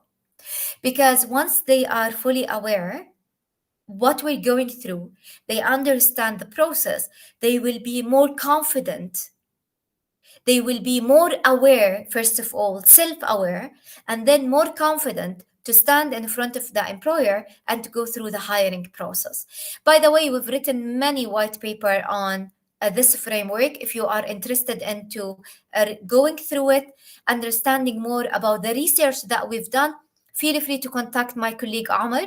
I believe Omar is with us today, and he would be happy to support you with all the resources, with all the actually surveys that we have that are gonna be maybe helpful for you. So what we've done, honestly, when we found out there is a gap and we're talking about readiness, we wanted to identify readiness for us first, what I meant by us, education system, and then identify readiness for learners. Based on Dr. David, and I'll tell you shortly who's Dr. David, who's like we've partnered with Dr. David to help us identify what do we mean by readiness. There are 4 types of readiness. Work ready, which is something that learners acquire or students acquire just because they join college. And these are the minimum requirements by the workplace. When we talk about work ready, we talk about the minimum requirement, like students come on time, sorry, not students, but fresh graduates when they join the workplace to come on time, to be fully awake, not to be, of course, on the drugs or something. So this is the minimum requirement when we talk about the workplace. When we talk about job readiness is something different. Economic changes really quickly. Like 2 years ago, we did not have data analytics, right? We did not have social media influencer. We did not have social media listener. 2 years ago, we had many jobs called quality assurance. We can see those type of jobs kind of been the number of vacancies dramatically decreased. So what's happening? Job ready, it is neither of Pearson nor the college system can prepare students to become job ready. Why is that? Because when we're talking about job ready, we're talking about requirements of the job place. And that's something only the job place can help those learners to learn it. Like, for example, when we joined Pearson, either me or my colleague Amar, we've joined Pearson, and in the first week, actually, it was the first or couple of the first weeks was a training weeks. They showed us how to use the system, what kind of system they're using. So what they're trying to do, they were trying to make us job ready for this job precisely. We're gonna focus more on college ready today. And why is that? College ready, we're talking about the foundation of becoming successful in your college. And that is something education system can help students to become college ready, either in first year of college or even before they join the college, by the way. And career ready, here we're talking about a career foundation, skills that students need to acquire in order to manage their career path, in order not to be scared, in order to get what they want from the market. Not only to secure a monthly income, but to secure a monthly income and to work in a job that they really want, in a job that they can grow in. So what we've done, we've designed a solution. This solution consists of 3 different things. It works as a centralized hub. It works as a source for students they can access, first of all, to learn more about who they are. Who am I? We're talking about skills. Okay, what are the skills that I have? What are the skills that I really lack? Not only that, we empowered them with tools and techniques to capitalize on their strength and to acquire the skills that they don't have. Adding to that, they wanted to show who they are, right? So from this centralized hub, we make sure that students have a body of evidence. They have a tangible evidence between their hands to show potential employer that, hey, guess what? I do have the knowledge and I do have the skills that you're looking for. Not only for employer, but also for educational system. Because also for educational system, they want a database. They want to make decision on database. They want to know quantitative and qualitative kind of data about their learners, right? They want to know how to move forward. They want to show the industries that our learners are ready. They have these certain types of skills. So we're not talking only about GPAs. We're not talking about hard skills. We're talking also about soft skills. What we've done, we've designed a solution. How did we design it? We've partnered with two well-known professors in the field of readiness. So we've partnered with Dr. David. Dr. David been in the field of college and career readiness for more than 35 years. And we've partnered with Dr. Paul because Dr. Paul took a grit mindset and put it in action. What is a grit mindset? We're going to talk about it shortly. We've partnered with two professors to design a solution. What is this solution? A solution focused on skills journey, on a student success. What is a student success? Student success in college and student success in career, student success in life. Because what we want to produce a lifelong learning students who never stop learning. How do we do that? By helping them acquire the skills they need to succeed in college. They need actually to have in order to continue the learning after graduating from college, to continue the learning. Look at us. Look at our colleagues. We find that there are some of them join the workplace that they've been doing actually the same job for many years. They're happy in what they're doing. They don't want to grow. But at the same time, we have colleagues who joined at the same time, maybe in the same month, but the career growth in the company is really quick. Why? Because they keep working on themselves, because they keep learning. And that's the key. The key here we want to focus on today is something called growth mindset. People who are easily able to adapt, people who are easily able to learn, easily to equip with the fast economy change. Yeah. So what we've done, we've designed a solution. The solution, work with learners, talk to learners individually. First of all, assess who they are. Where do you stand? What are the skills that you have? And then show them through different techniques, like how do you show who you are and how do you acquire the things that you lack, and then go show it. Show the potential employer, show your educational system, show your society who you are. All right. Once they do that, of course, they can get a body of evidence. Here are the skills that we want to focus on today. Remember the framework we talked about? Based on that framework, there are 20 different skills that we've designed into our program to help students become ready. Look at it.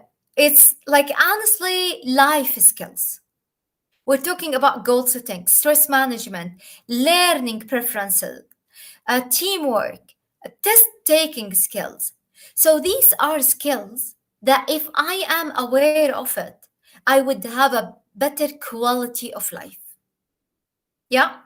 If I know how to write my goals, I would be easily able to do so while I'm in college, while I'm working, and I would be easily able to know what do I want to do after I graduate. If I know my learning preferences, I would be fully aware of how would I seek knowledge. Am I somebody who like to watch videos and then read a book and then answer questions? Am I somebody who like to I like to attend lectures and then maybe watch a video and maybe start answering questions? Am I a self-paced learning? Do I prefer going fully online? If you ask yourself, you would be able to understand more who you are. Like if you ask me, I know like I'm a self-learning person. Like I like to learn online. I prefer honestly learning online rather than going to face-to-face classes. How did I know that? Did I know it? Of course, through experience. I spend lots of time to understand myself. But if I have an assessment to tell me Who am I? How would I prefer to learn? That would save my time and effort, right? That's why, like, I talked a lot about understanding yourself. The program starts with an assessment because it all starts with self-awareness. So we start with two types of assessment. The first assessment that assess your strengths and weaknesses, that tells you who you are. Where do you stand in terms of keys for college readiness? Where do you stand in terms of communication, problem solving, problem formulation, learning ownership, data analysis, like when you have, or that's under problem formulation as well. What else? Teamwork. So this is a scientific assessment designed for learner to know more about who they are. And there is another assessment called the grit assessment to show you how gritty are you. Where do you stand in terms of growth, resilience, instinct, and tenacity? And by the way, scientifically proven, the grittier you are, the more successful you would be in life. Not only that, this has been designed by Dr. Paul, our like whom we've partnered with, and Dr. Paul conduct a study. In that study, actually, he was able to find out that an HR department willing to hire one gritty person over 7 people. So imagine a gritty person can replace 7 people in an HR department. What does that tell us? That we need to become more gritty. Let me share with you what gritty means very quickly. A grit means, are you willing to sacrifice to achieve your most valuable goal? Are you willing to do whatever it takes to achieve your goal? Some of us willing to do, but that's on a scale. Some of us like willing, like it's a 100, they get 100 score. It means they stand on the scale, they stand here. Some of us are willing to do more, so they stand there. So it is based on, like, we all are willing to sacrifice to achieve our goals. Let's admit it. But where do you stand? What do you mean by sacrificing? Some of us, if they don't watch, I don't know, their favorite movie, from their perspective, they sacrificed. Other, they are willing to spend the whole night awake studying, preparing, planning. That's what sacrifice means to them. Who can measure what sacrifice means is the assessment, because it's a scientific assessment based on research and based on study that will tell you, comparing yourself to gritty people around the world, where do you stand in terms of grit? What do we mean by growth? Growth, like how do you look for knowledge? How many doors are you willing to knock to find the information that you're looking for? Resilience, not only how do you bounce back from failure, but how do you switch failing to a success? Please think of yourself when we say that. Think of the events that you went through. Instinct, like the capacity to pursue your goal. Are you somebody who just give up facing the first challenge? Or no, you're still able to put more to achieve it? Tenacity, are you willing to do whatever it takes to achieve your goal? Look at those people, like, let's mention those successful people around the world. Bill Gates. Look at Bill Gates. Bill Gates started when he was 17, right? He was like, he had something in mind. He believed in it. He started working on it, but not everybody supported him. Did he give up? Did he say that, hey, oh, I don't think that's going to work? Of course not. Bill Gates is a very gritty person. He proved to the whole world that when you have something you believed in it, make sure every single person on this earth able to say it. Right? So that's what grit means. And that's why we start with those type of assessment, because we want our learners to combine between their knowledge and the skills. We want them to see a full picture. What our learners are doing, by the way, they are thinking that we are violating knowledge if we're using it differently. Like if we learn math, we're violating the information if we use the same concept and we applied it in our business skill or business class. Of course not. What we want you to be able to do as a learner, we want you to have a full picture, right? How can they do that? They can do it only if they have the skill and the awareness to do so. All right.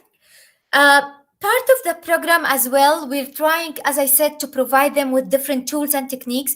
Part of those tools are real life scenarios. So we give them real life scenario and we ask them to work on it. We wanted them to get an opportunity to apply. That's why at the beginning, if you remember, I said, it's not really enough to teach the skill in an indirect way. It should be really direct. It should be really obvious for them to learn what we're doing. So we start with soft skills. We start with self-awareness. But guess what else we're doing? We try to help those learners to think or to get the job that they want before actually they graduate. How possible is that? We want them to think of their career path before actually they hit the ground, before actually they start applying. Why? Because we want them to apply for jobs that matches their skills and capabilities. We want them to massively apply for jobs that matches their career path, because only then they will be able to succeed. Only then they will be able to manage a successful career path. That's the career path that they have. That's the flexible, the career path that they can plug in different jobs in it. It's like, it's not wrong to study something and work in a different field. That's absolutely fine. But how are you doing that? How are you utilizing the knowledge that you've gained throughout the 4 or 5 years in knowledge to implement it in a new industry? Like if I am somebody studied engineering and I could not find or I don't think I know what am I going to do. That's nothing wrong with that. But what's not really right is you graduates, you apply for not still ignorant about why you're applying for those type of job, and then you got the job still ignorant, don't know how to do it. You're doing it just for the sake of doing it. I might be an engineering student, but I might be an excellent trainer at the same time. Who's gonna tell me that? The assessment. Who's gonna tell you that? Self-awareness. So here we start with 3 different types of phases. The first one is discover who you really are using grit assessment. Discover your personality type. By the way, personality type has nothing to do with jobs. Like if I'm an introvert person, it means I cannot do presentation. No, it has to do with work preferences. Yeah.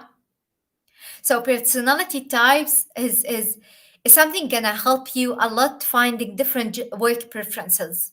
So what we do in this program also, we help learners based on different assessment find out their work preferences. So what are we doing? We're trying to open their eyes to see the field they can work in. Then once they graduate or even before, go apply massively to those kind of jobs. Make sure that you're ready. So once you apply, the employers will not come and say, oh, you're not ready, you don't have the skill. Guess what? You were smarter, you've gained the skills, you made sure that you have every single skill that you need to pass the interview process. So Once you finish discovering, you will jump into develop from a learner perspective. Develop what? Develop your brand, develop your skills. So when we talk about the brand, it's something become really important today. You're gonna develop who you are and showing the whole world who you are via using different online application. Most importantly is LinkedIn. We have a partnership with LinkedIn. So we show students how to do every single step in LinkedIn and how to replicate their e-portfolio in any kind of recruiting website. Doesn't matter whether it's Monster, Indeed, we have many more, so they can replicate whatever they do in LinkedIn in those kind of recruiting website. And then demonstrate it. How is that?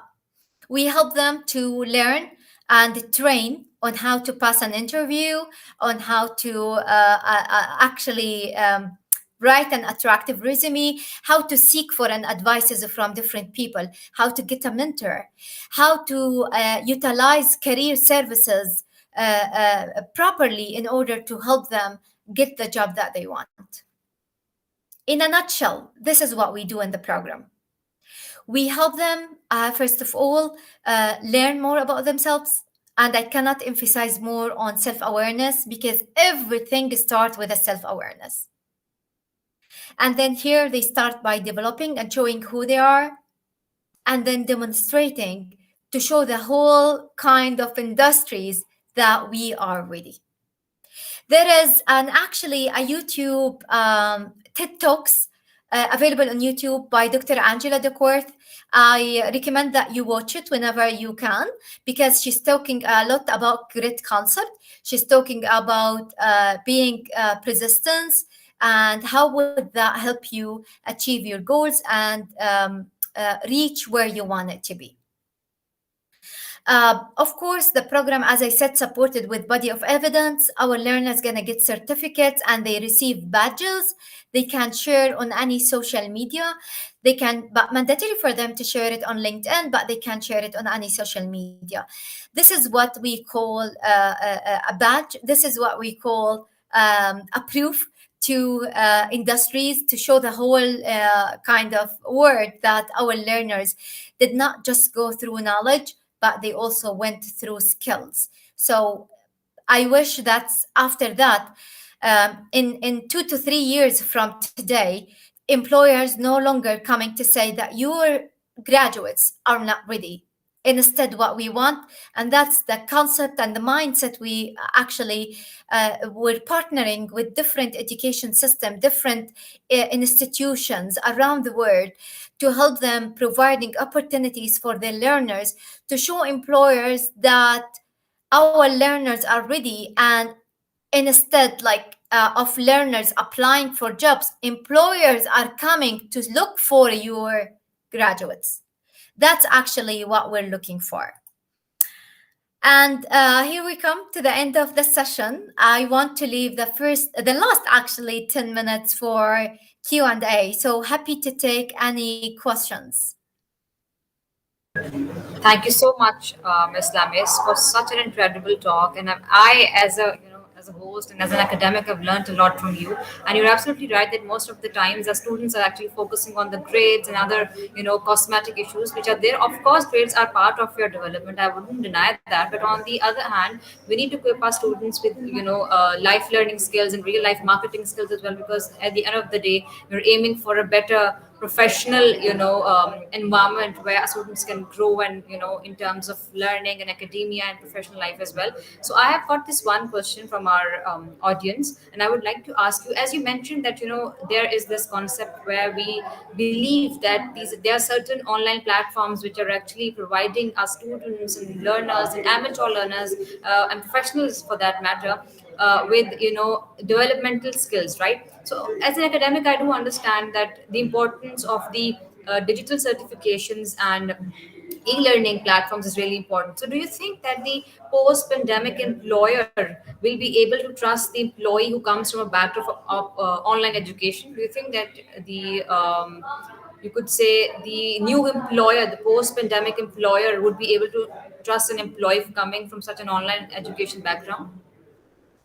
Question. I thank you so much for asking it, because okay, let's talk a bit about, before I answer it, let's talk a bit about online learning. Actually, Okay. online learning from different aspects provided learners with different learning skills that it was there before pandemic, but they were not utilized in the right way.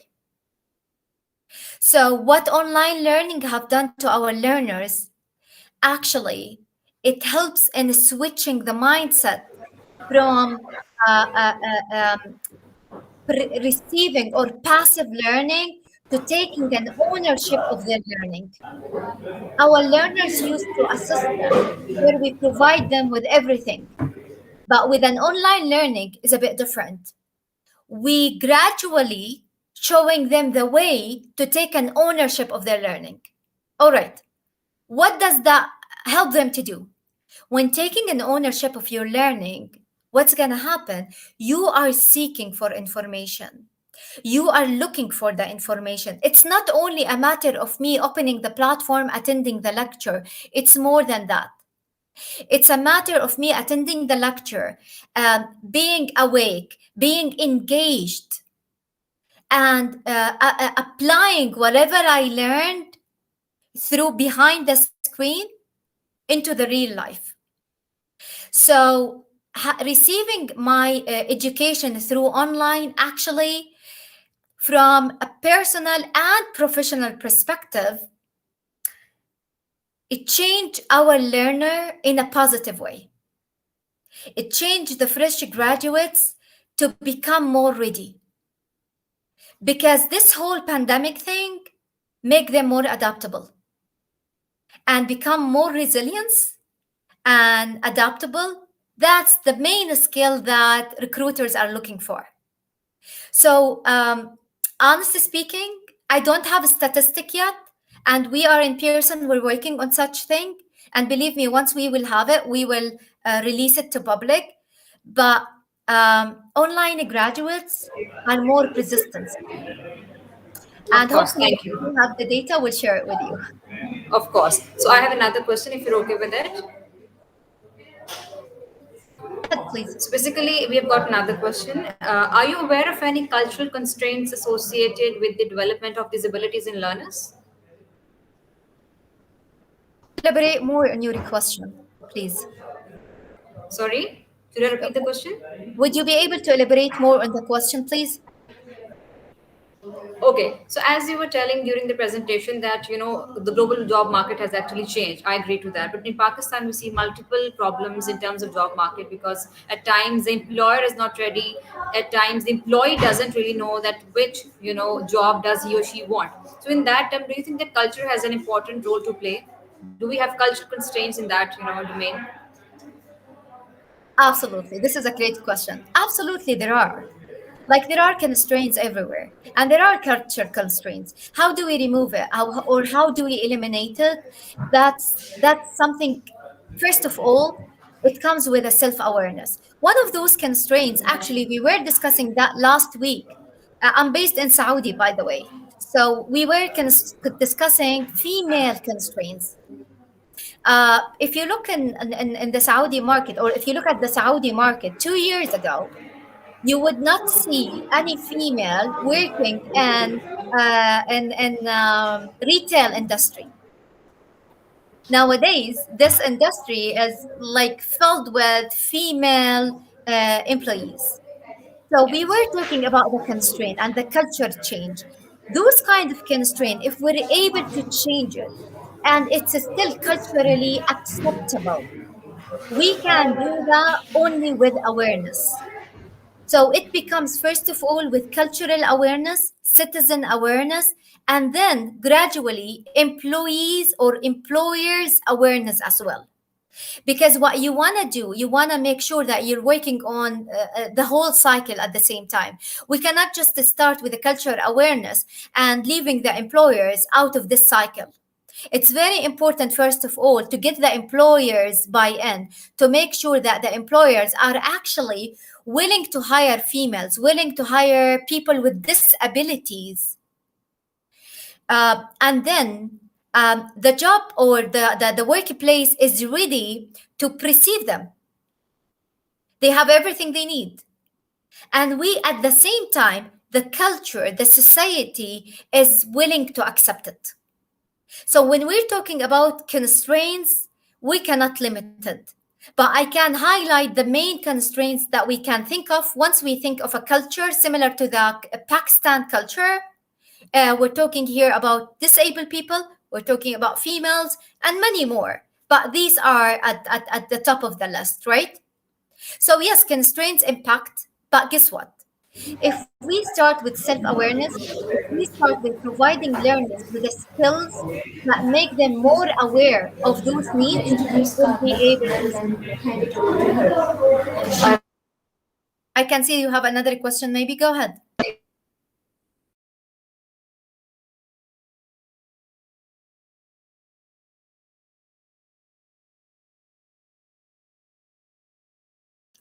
Is there another question?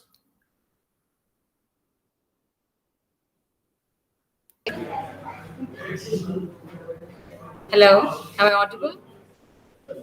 Okay, go ahead. Am I audible? Yeah, I can hear you. Can you hear me? Yes, I can hear you now.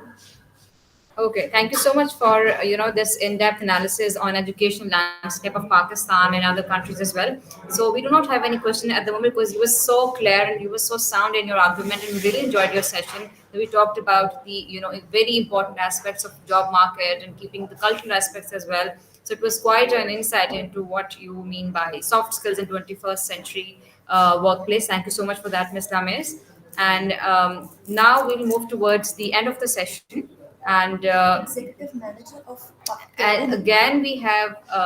Thank you so much for joining us and staying with us all the way from 11 a.m. in the morning. And we have we are almost done. And this was all for today. And now I would like to request Miss Carla from Cloud to conclude the session, please. She is the marketing manager for Cloud. Miss Carla, are you there for the summary of the today's session? Hello. Yes. One second, please.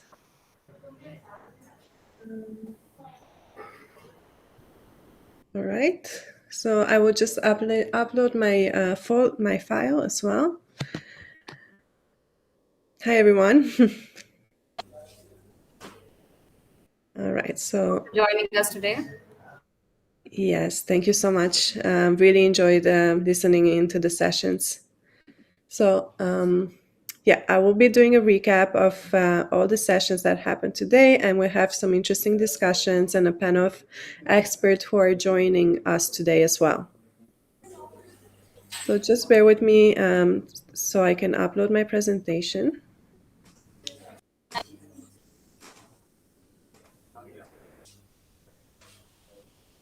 All right. Perfect.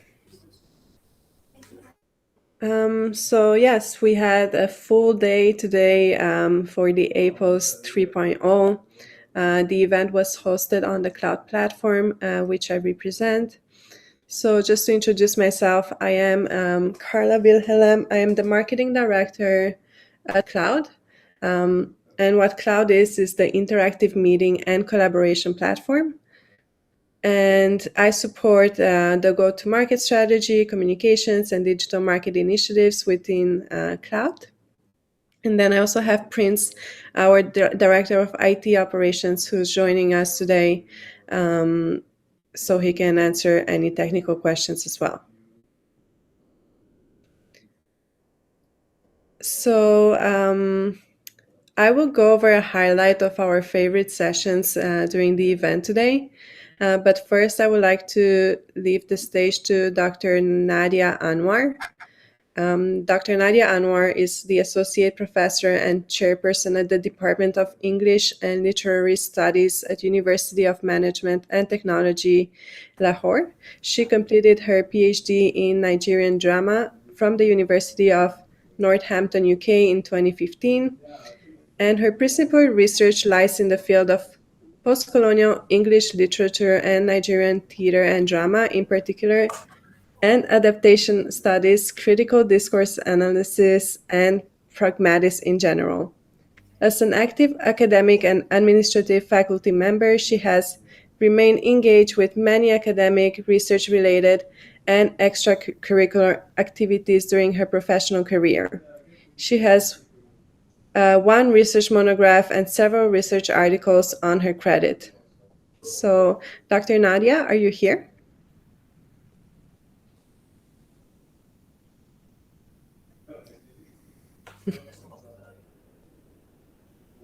All right. If Dr. Nadia, she cannot connect yet, what we can do is come back to her highlights after. Can you hear me, Carla? Yes.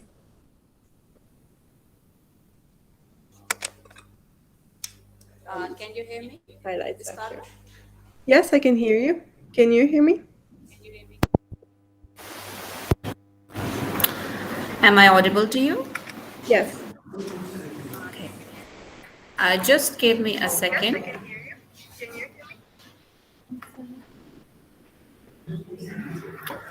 Am I audible to you? Yes. Okay, thank you very much. I think, Just give me a second.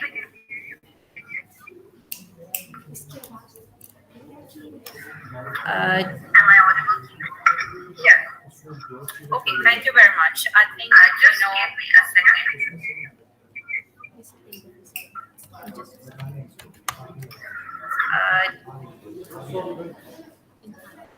yes. Much better. I think there is a delay. So I think we are on to track. Yeah. Okay. Yes. There was an issue with the volume, and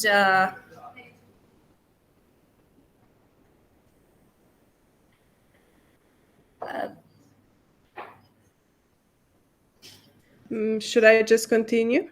Or are we still waiting for Dr. Nadia?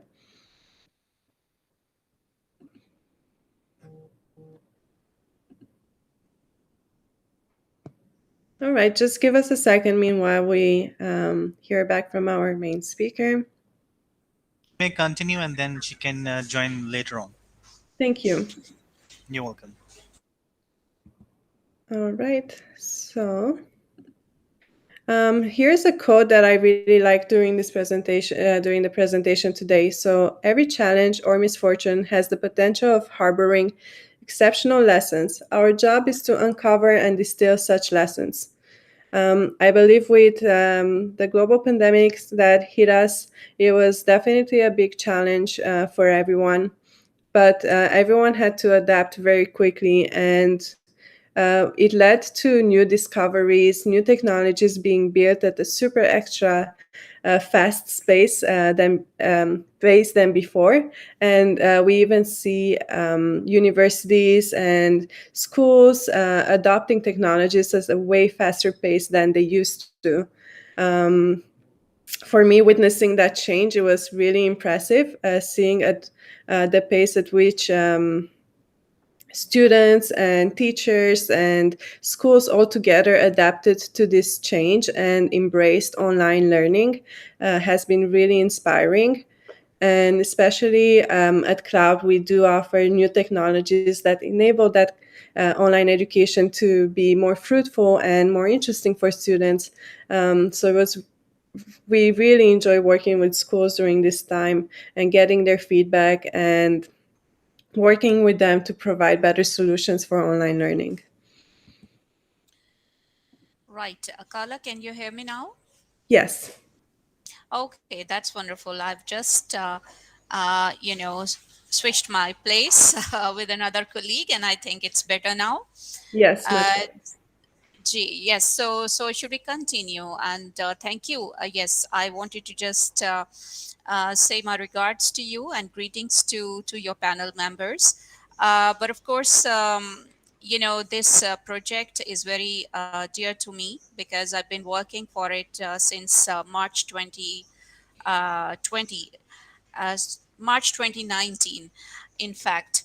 So a few things that I've been noticing this very day, which obviously is the first day of APOS, and we've been, uh, you know, listening to many edtech experts, academics, educationists, and many people who have been important and significant part of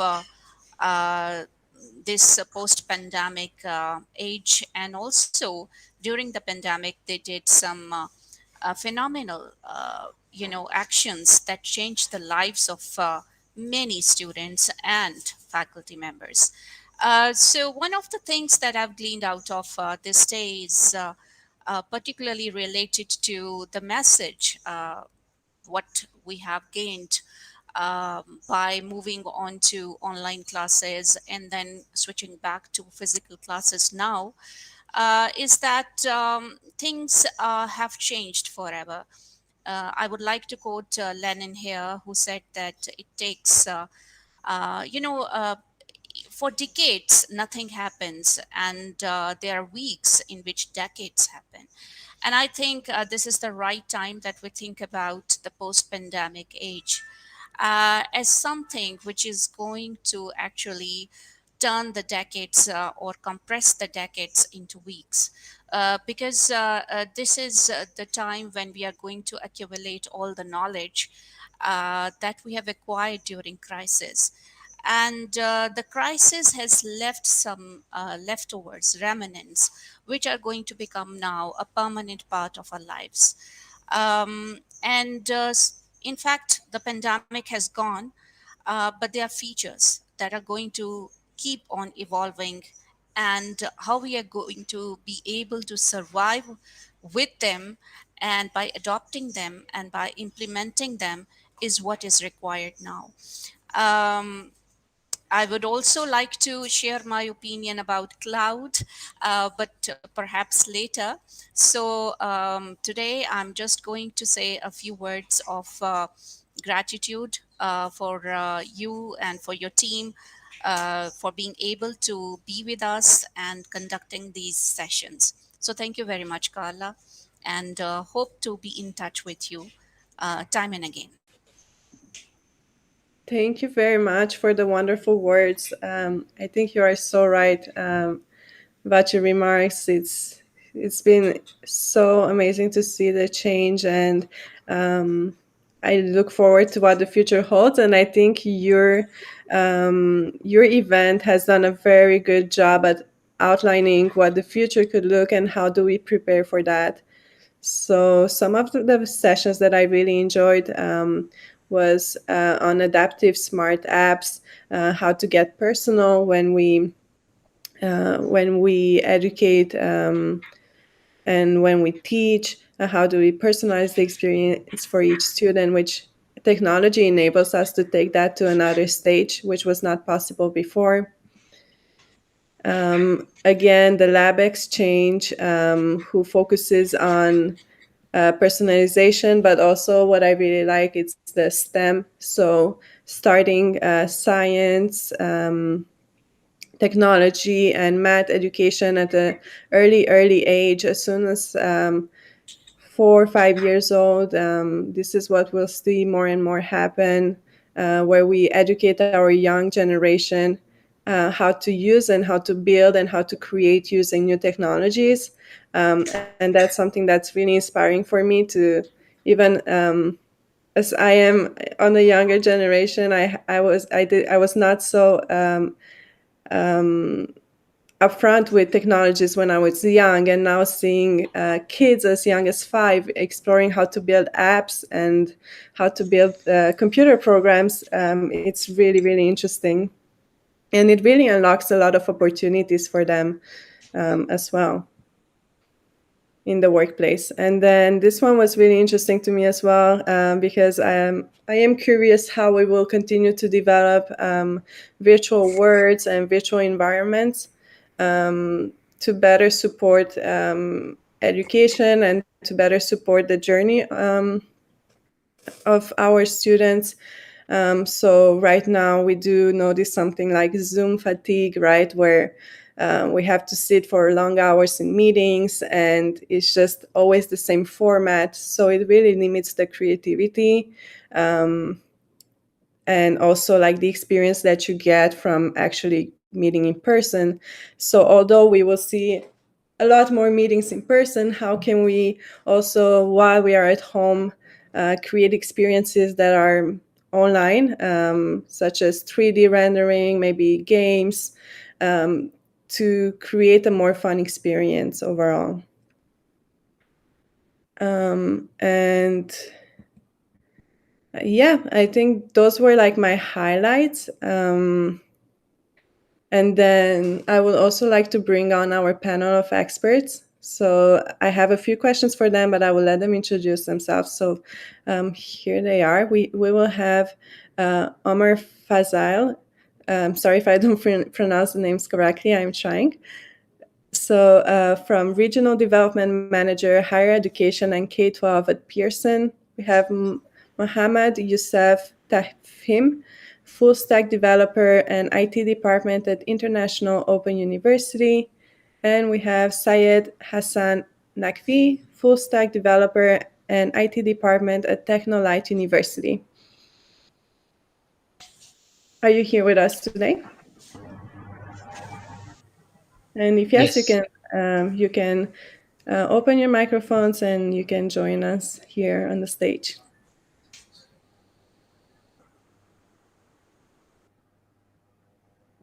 I heard one yes. Yes, yes. I'm here. Can you hear me? Yes. Can you please introduce yourself? Yes.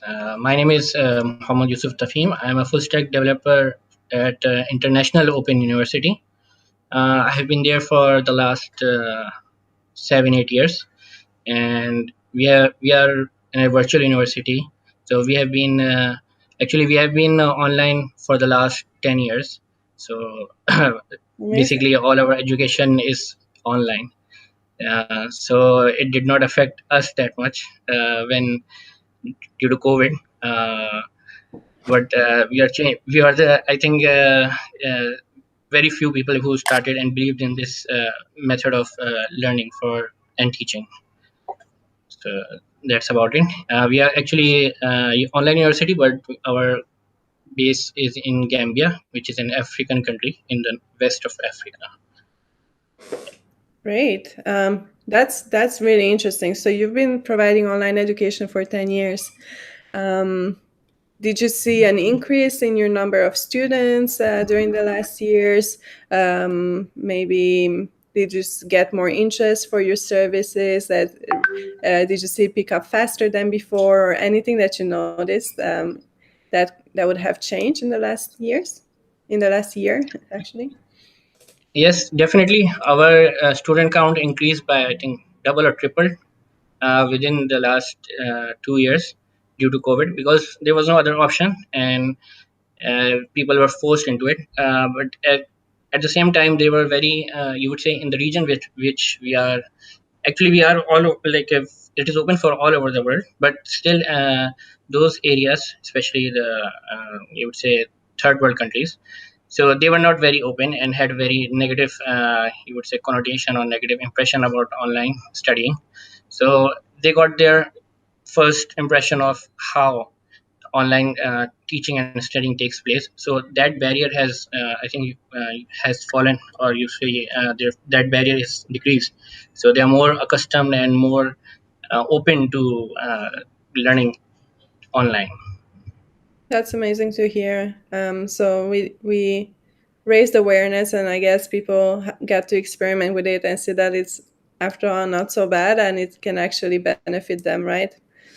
Yeah. How about, do we have Amr and Syed here with us today as well? Yes, I am here right now, listening to you, enjoying your wonderful ending remarks. Great, thank you for joining us. So please introduce yourself. Sayed Murtaza here, working as manager operations in UMT Connected department. I think this is the first time that we're interacting, although you were talking to my team members, and I was actually hosting today's summit as well. Oh, great. Yeah, so you were in talks a lot with our team previously, Yeah, Peter and Amy. yeah. It was a wonderful event. We actually had, a chance, an opportunity to talk to many guests today. Even the patron chief of this APOS, our worthy director, he started today's event. And then Mhm. we had a chief guest from a ComSat university as well. And then multiple international speakers. They've shared their insights, their valuable information, knowledge with all of us. We had multiple live streams going on different social media pages, multiple pages on the Facebook and on our website as well. Overall, yes, there were some challenging challenges as well, but I believe we learned from our mistakes, and that's the best part. So we Yeah, look forward for the next 2 days as well, and I hope that we'll continue receiving the support from your team as well. of course. Yes, definitely. There's always challenges when we're starting something new, and I will address some of the those challenges that we ran into today and how we can improve tomorrow. And Sure. definitely looking forward to the next days of the summit. Perfect. Perfect. All right. Then, would you like to say something, and then we can conclude the session? Yes, do you have Mr. Omer as well, or he will be joining us tomorrow?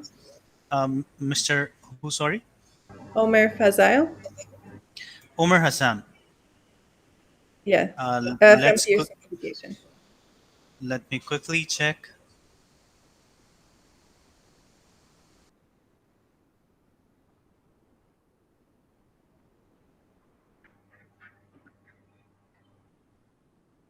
All right, my team members have just confirmed that he must be in the members.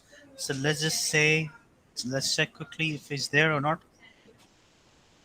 Okay, let me So we see. have you, we have Muhammad Yusuf, and we have one student. So he must be there. No, he's not there. Okay. So we have Fahim, Anas, Chaudhry Faisal. No, he's not there yet. Okay, Okay, so so if he does join, he can just open his microphone and we'll let him address the crowd as well sure. when he joins. Great. So, um, so the APOS 2.0, the event continues tomorrow, and tomorrow we'll have the chief guest, Air Vice Marshal Prof. and Dr. Asif Raza, and he's director of the University of Management and Technology. So please tune in to listen to his session. And of course, a full day of events, just like today. This will be Saturday. So, yes, please join in starting at 11 a.m. And then the team also wanted to let you know that you can join the Slack channel to for any questions that you have or any support that you need during the event. And I will drop this link as well. They will drop it to you. You should find it in your emails as well. So please join us tomorrow for a full day of interesting conversations. And then to conclude, just want to talk briefly about Cloud, which is the platform that the event is hosted today. So Cloud is a new generation technology for meetings, events, and interactive documents, interactive Hmm. courses, and more. It Hmm. is a full platform that can provide digital facilitate the digital transformation in every school for every teacher. And it's easy to use, organize, and complete. And really, what makes Cloud unique, and this is what we need to use tomorrow during the presentation as well, is the live doc. So this is what I'm presenting right now. Instead of screen sharing my presentation, I have uploaded the presentation here, and this allows me to use our tools to highlight important points in my presentation. I can draw things or attract attention to something here. I can even add text as I'm speaking.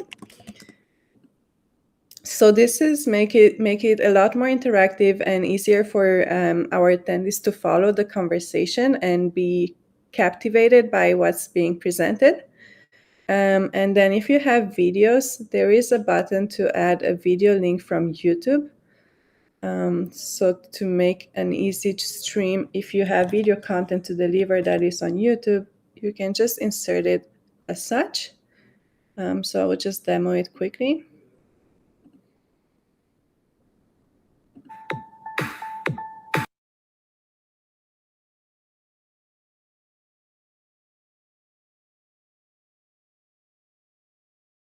So those are the ways you can use LiveDoc to really improve your presentation and captivate your audience when you are on stage.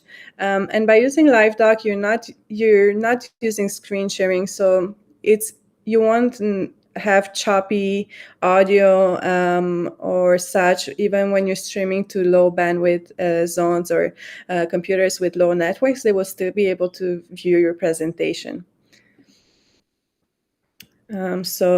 And then for Cloud for Schools, we are introducing Cloud Pen to market very soon. So please reach out if you want to be a beta tester. It will be basically a pen that will allow you to take notes in a notebook, and the notes will appear in the meeting. So as a teacher, you can see if your students are really listening, if they're taking relevant notes for your course. And then at the end of the course, you can actually add them to your meeting and select the students that you want to showcase. So this is something our team is working on. It's actually in the final stage of production and should be released to market in a few months. And then for events, this is the event you're noticing today with a full agenda, multi-track conference, and multi-day. So I will also invite you to join our CEO, Dr. Tiran Zhao, who will be speaking more about cloud for immersive learning experiences on Sunday. So this is his time where he'll be speaking. So yes, if you feel like listening more about cloud and about how we can help educational organizations succeed, you can join in his presentation. He will be happy to have you. Thank you so much. Yes? It was wonderful listening to you, and those are really some exciting features.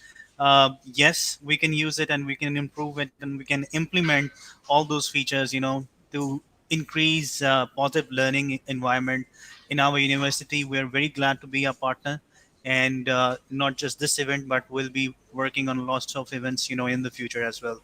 And apart from these things, I have many fans of your work in my team as well. So we would like to invite you someday to come in Pakistan and do visit us as well in our university. We'll be more than happy to host you. On these remarks, I'd like to conclude today's session by thanking all the participants, all the speakers, keynote speakers, and the chief guest who have attended our session. The participants who were, taking our live feed, and they were asking us lots of questions through Facebook and YouTube. I'd like to thank them as well. Please tune in to our tomorrow's slots as well. We're starting at 11 a.m. Pakistan time. We'll again have another exciting day with lots of exciting things to talk, and we'll listen to you. We'll try to take your feedback, and we'll give you lots of things that you can use in your daily life as well. On that note, again, thanking you and all the cloud team and all the participants once again. And I'd like to thank the wonderful team of Dells from ILA, UMT, and UMT Connected, and especially our Hybrid Institute, and all the sponsors and organizers who have participated and made this event possible. So thanks once again, and I'd like to sign off. And I hope I'll see all of you tomorrow. Thank you. Amazing. Thank you. Yes. Thank you, everyone. Thank you. Enjoy the All right. rest of your day. Take care. Allah Hafiz. Take care. Bye.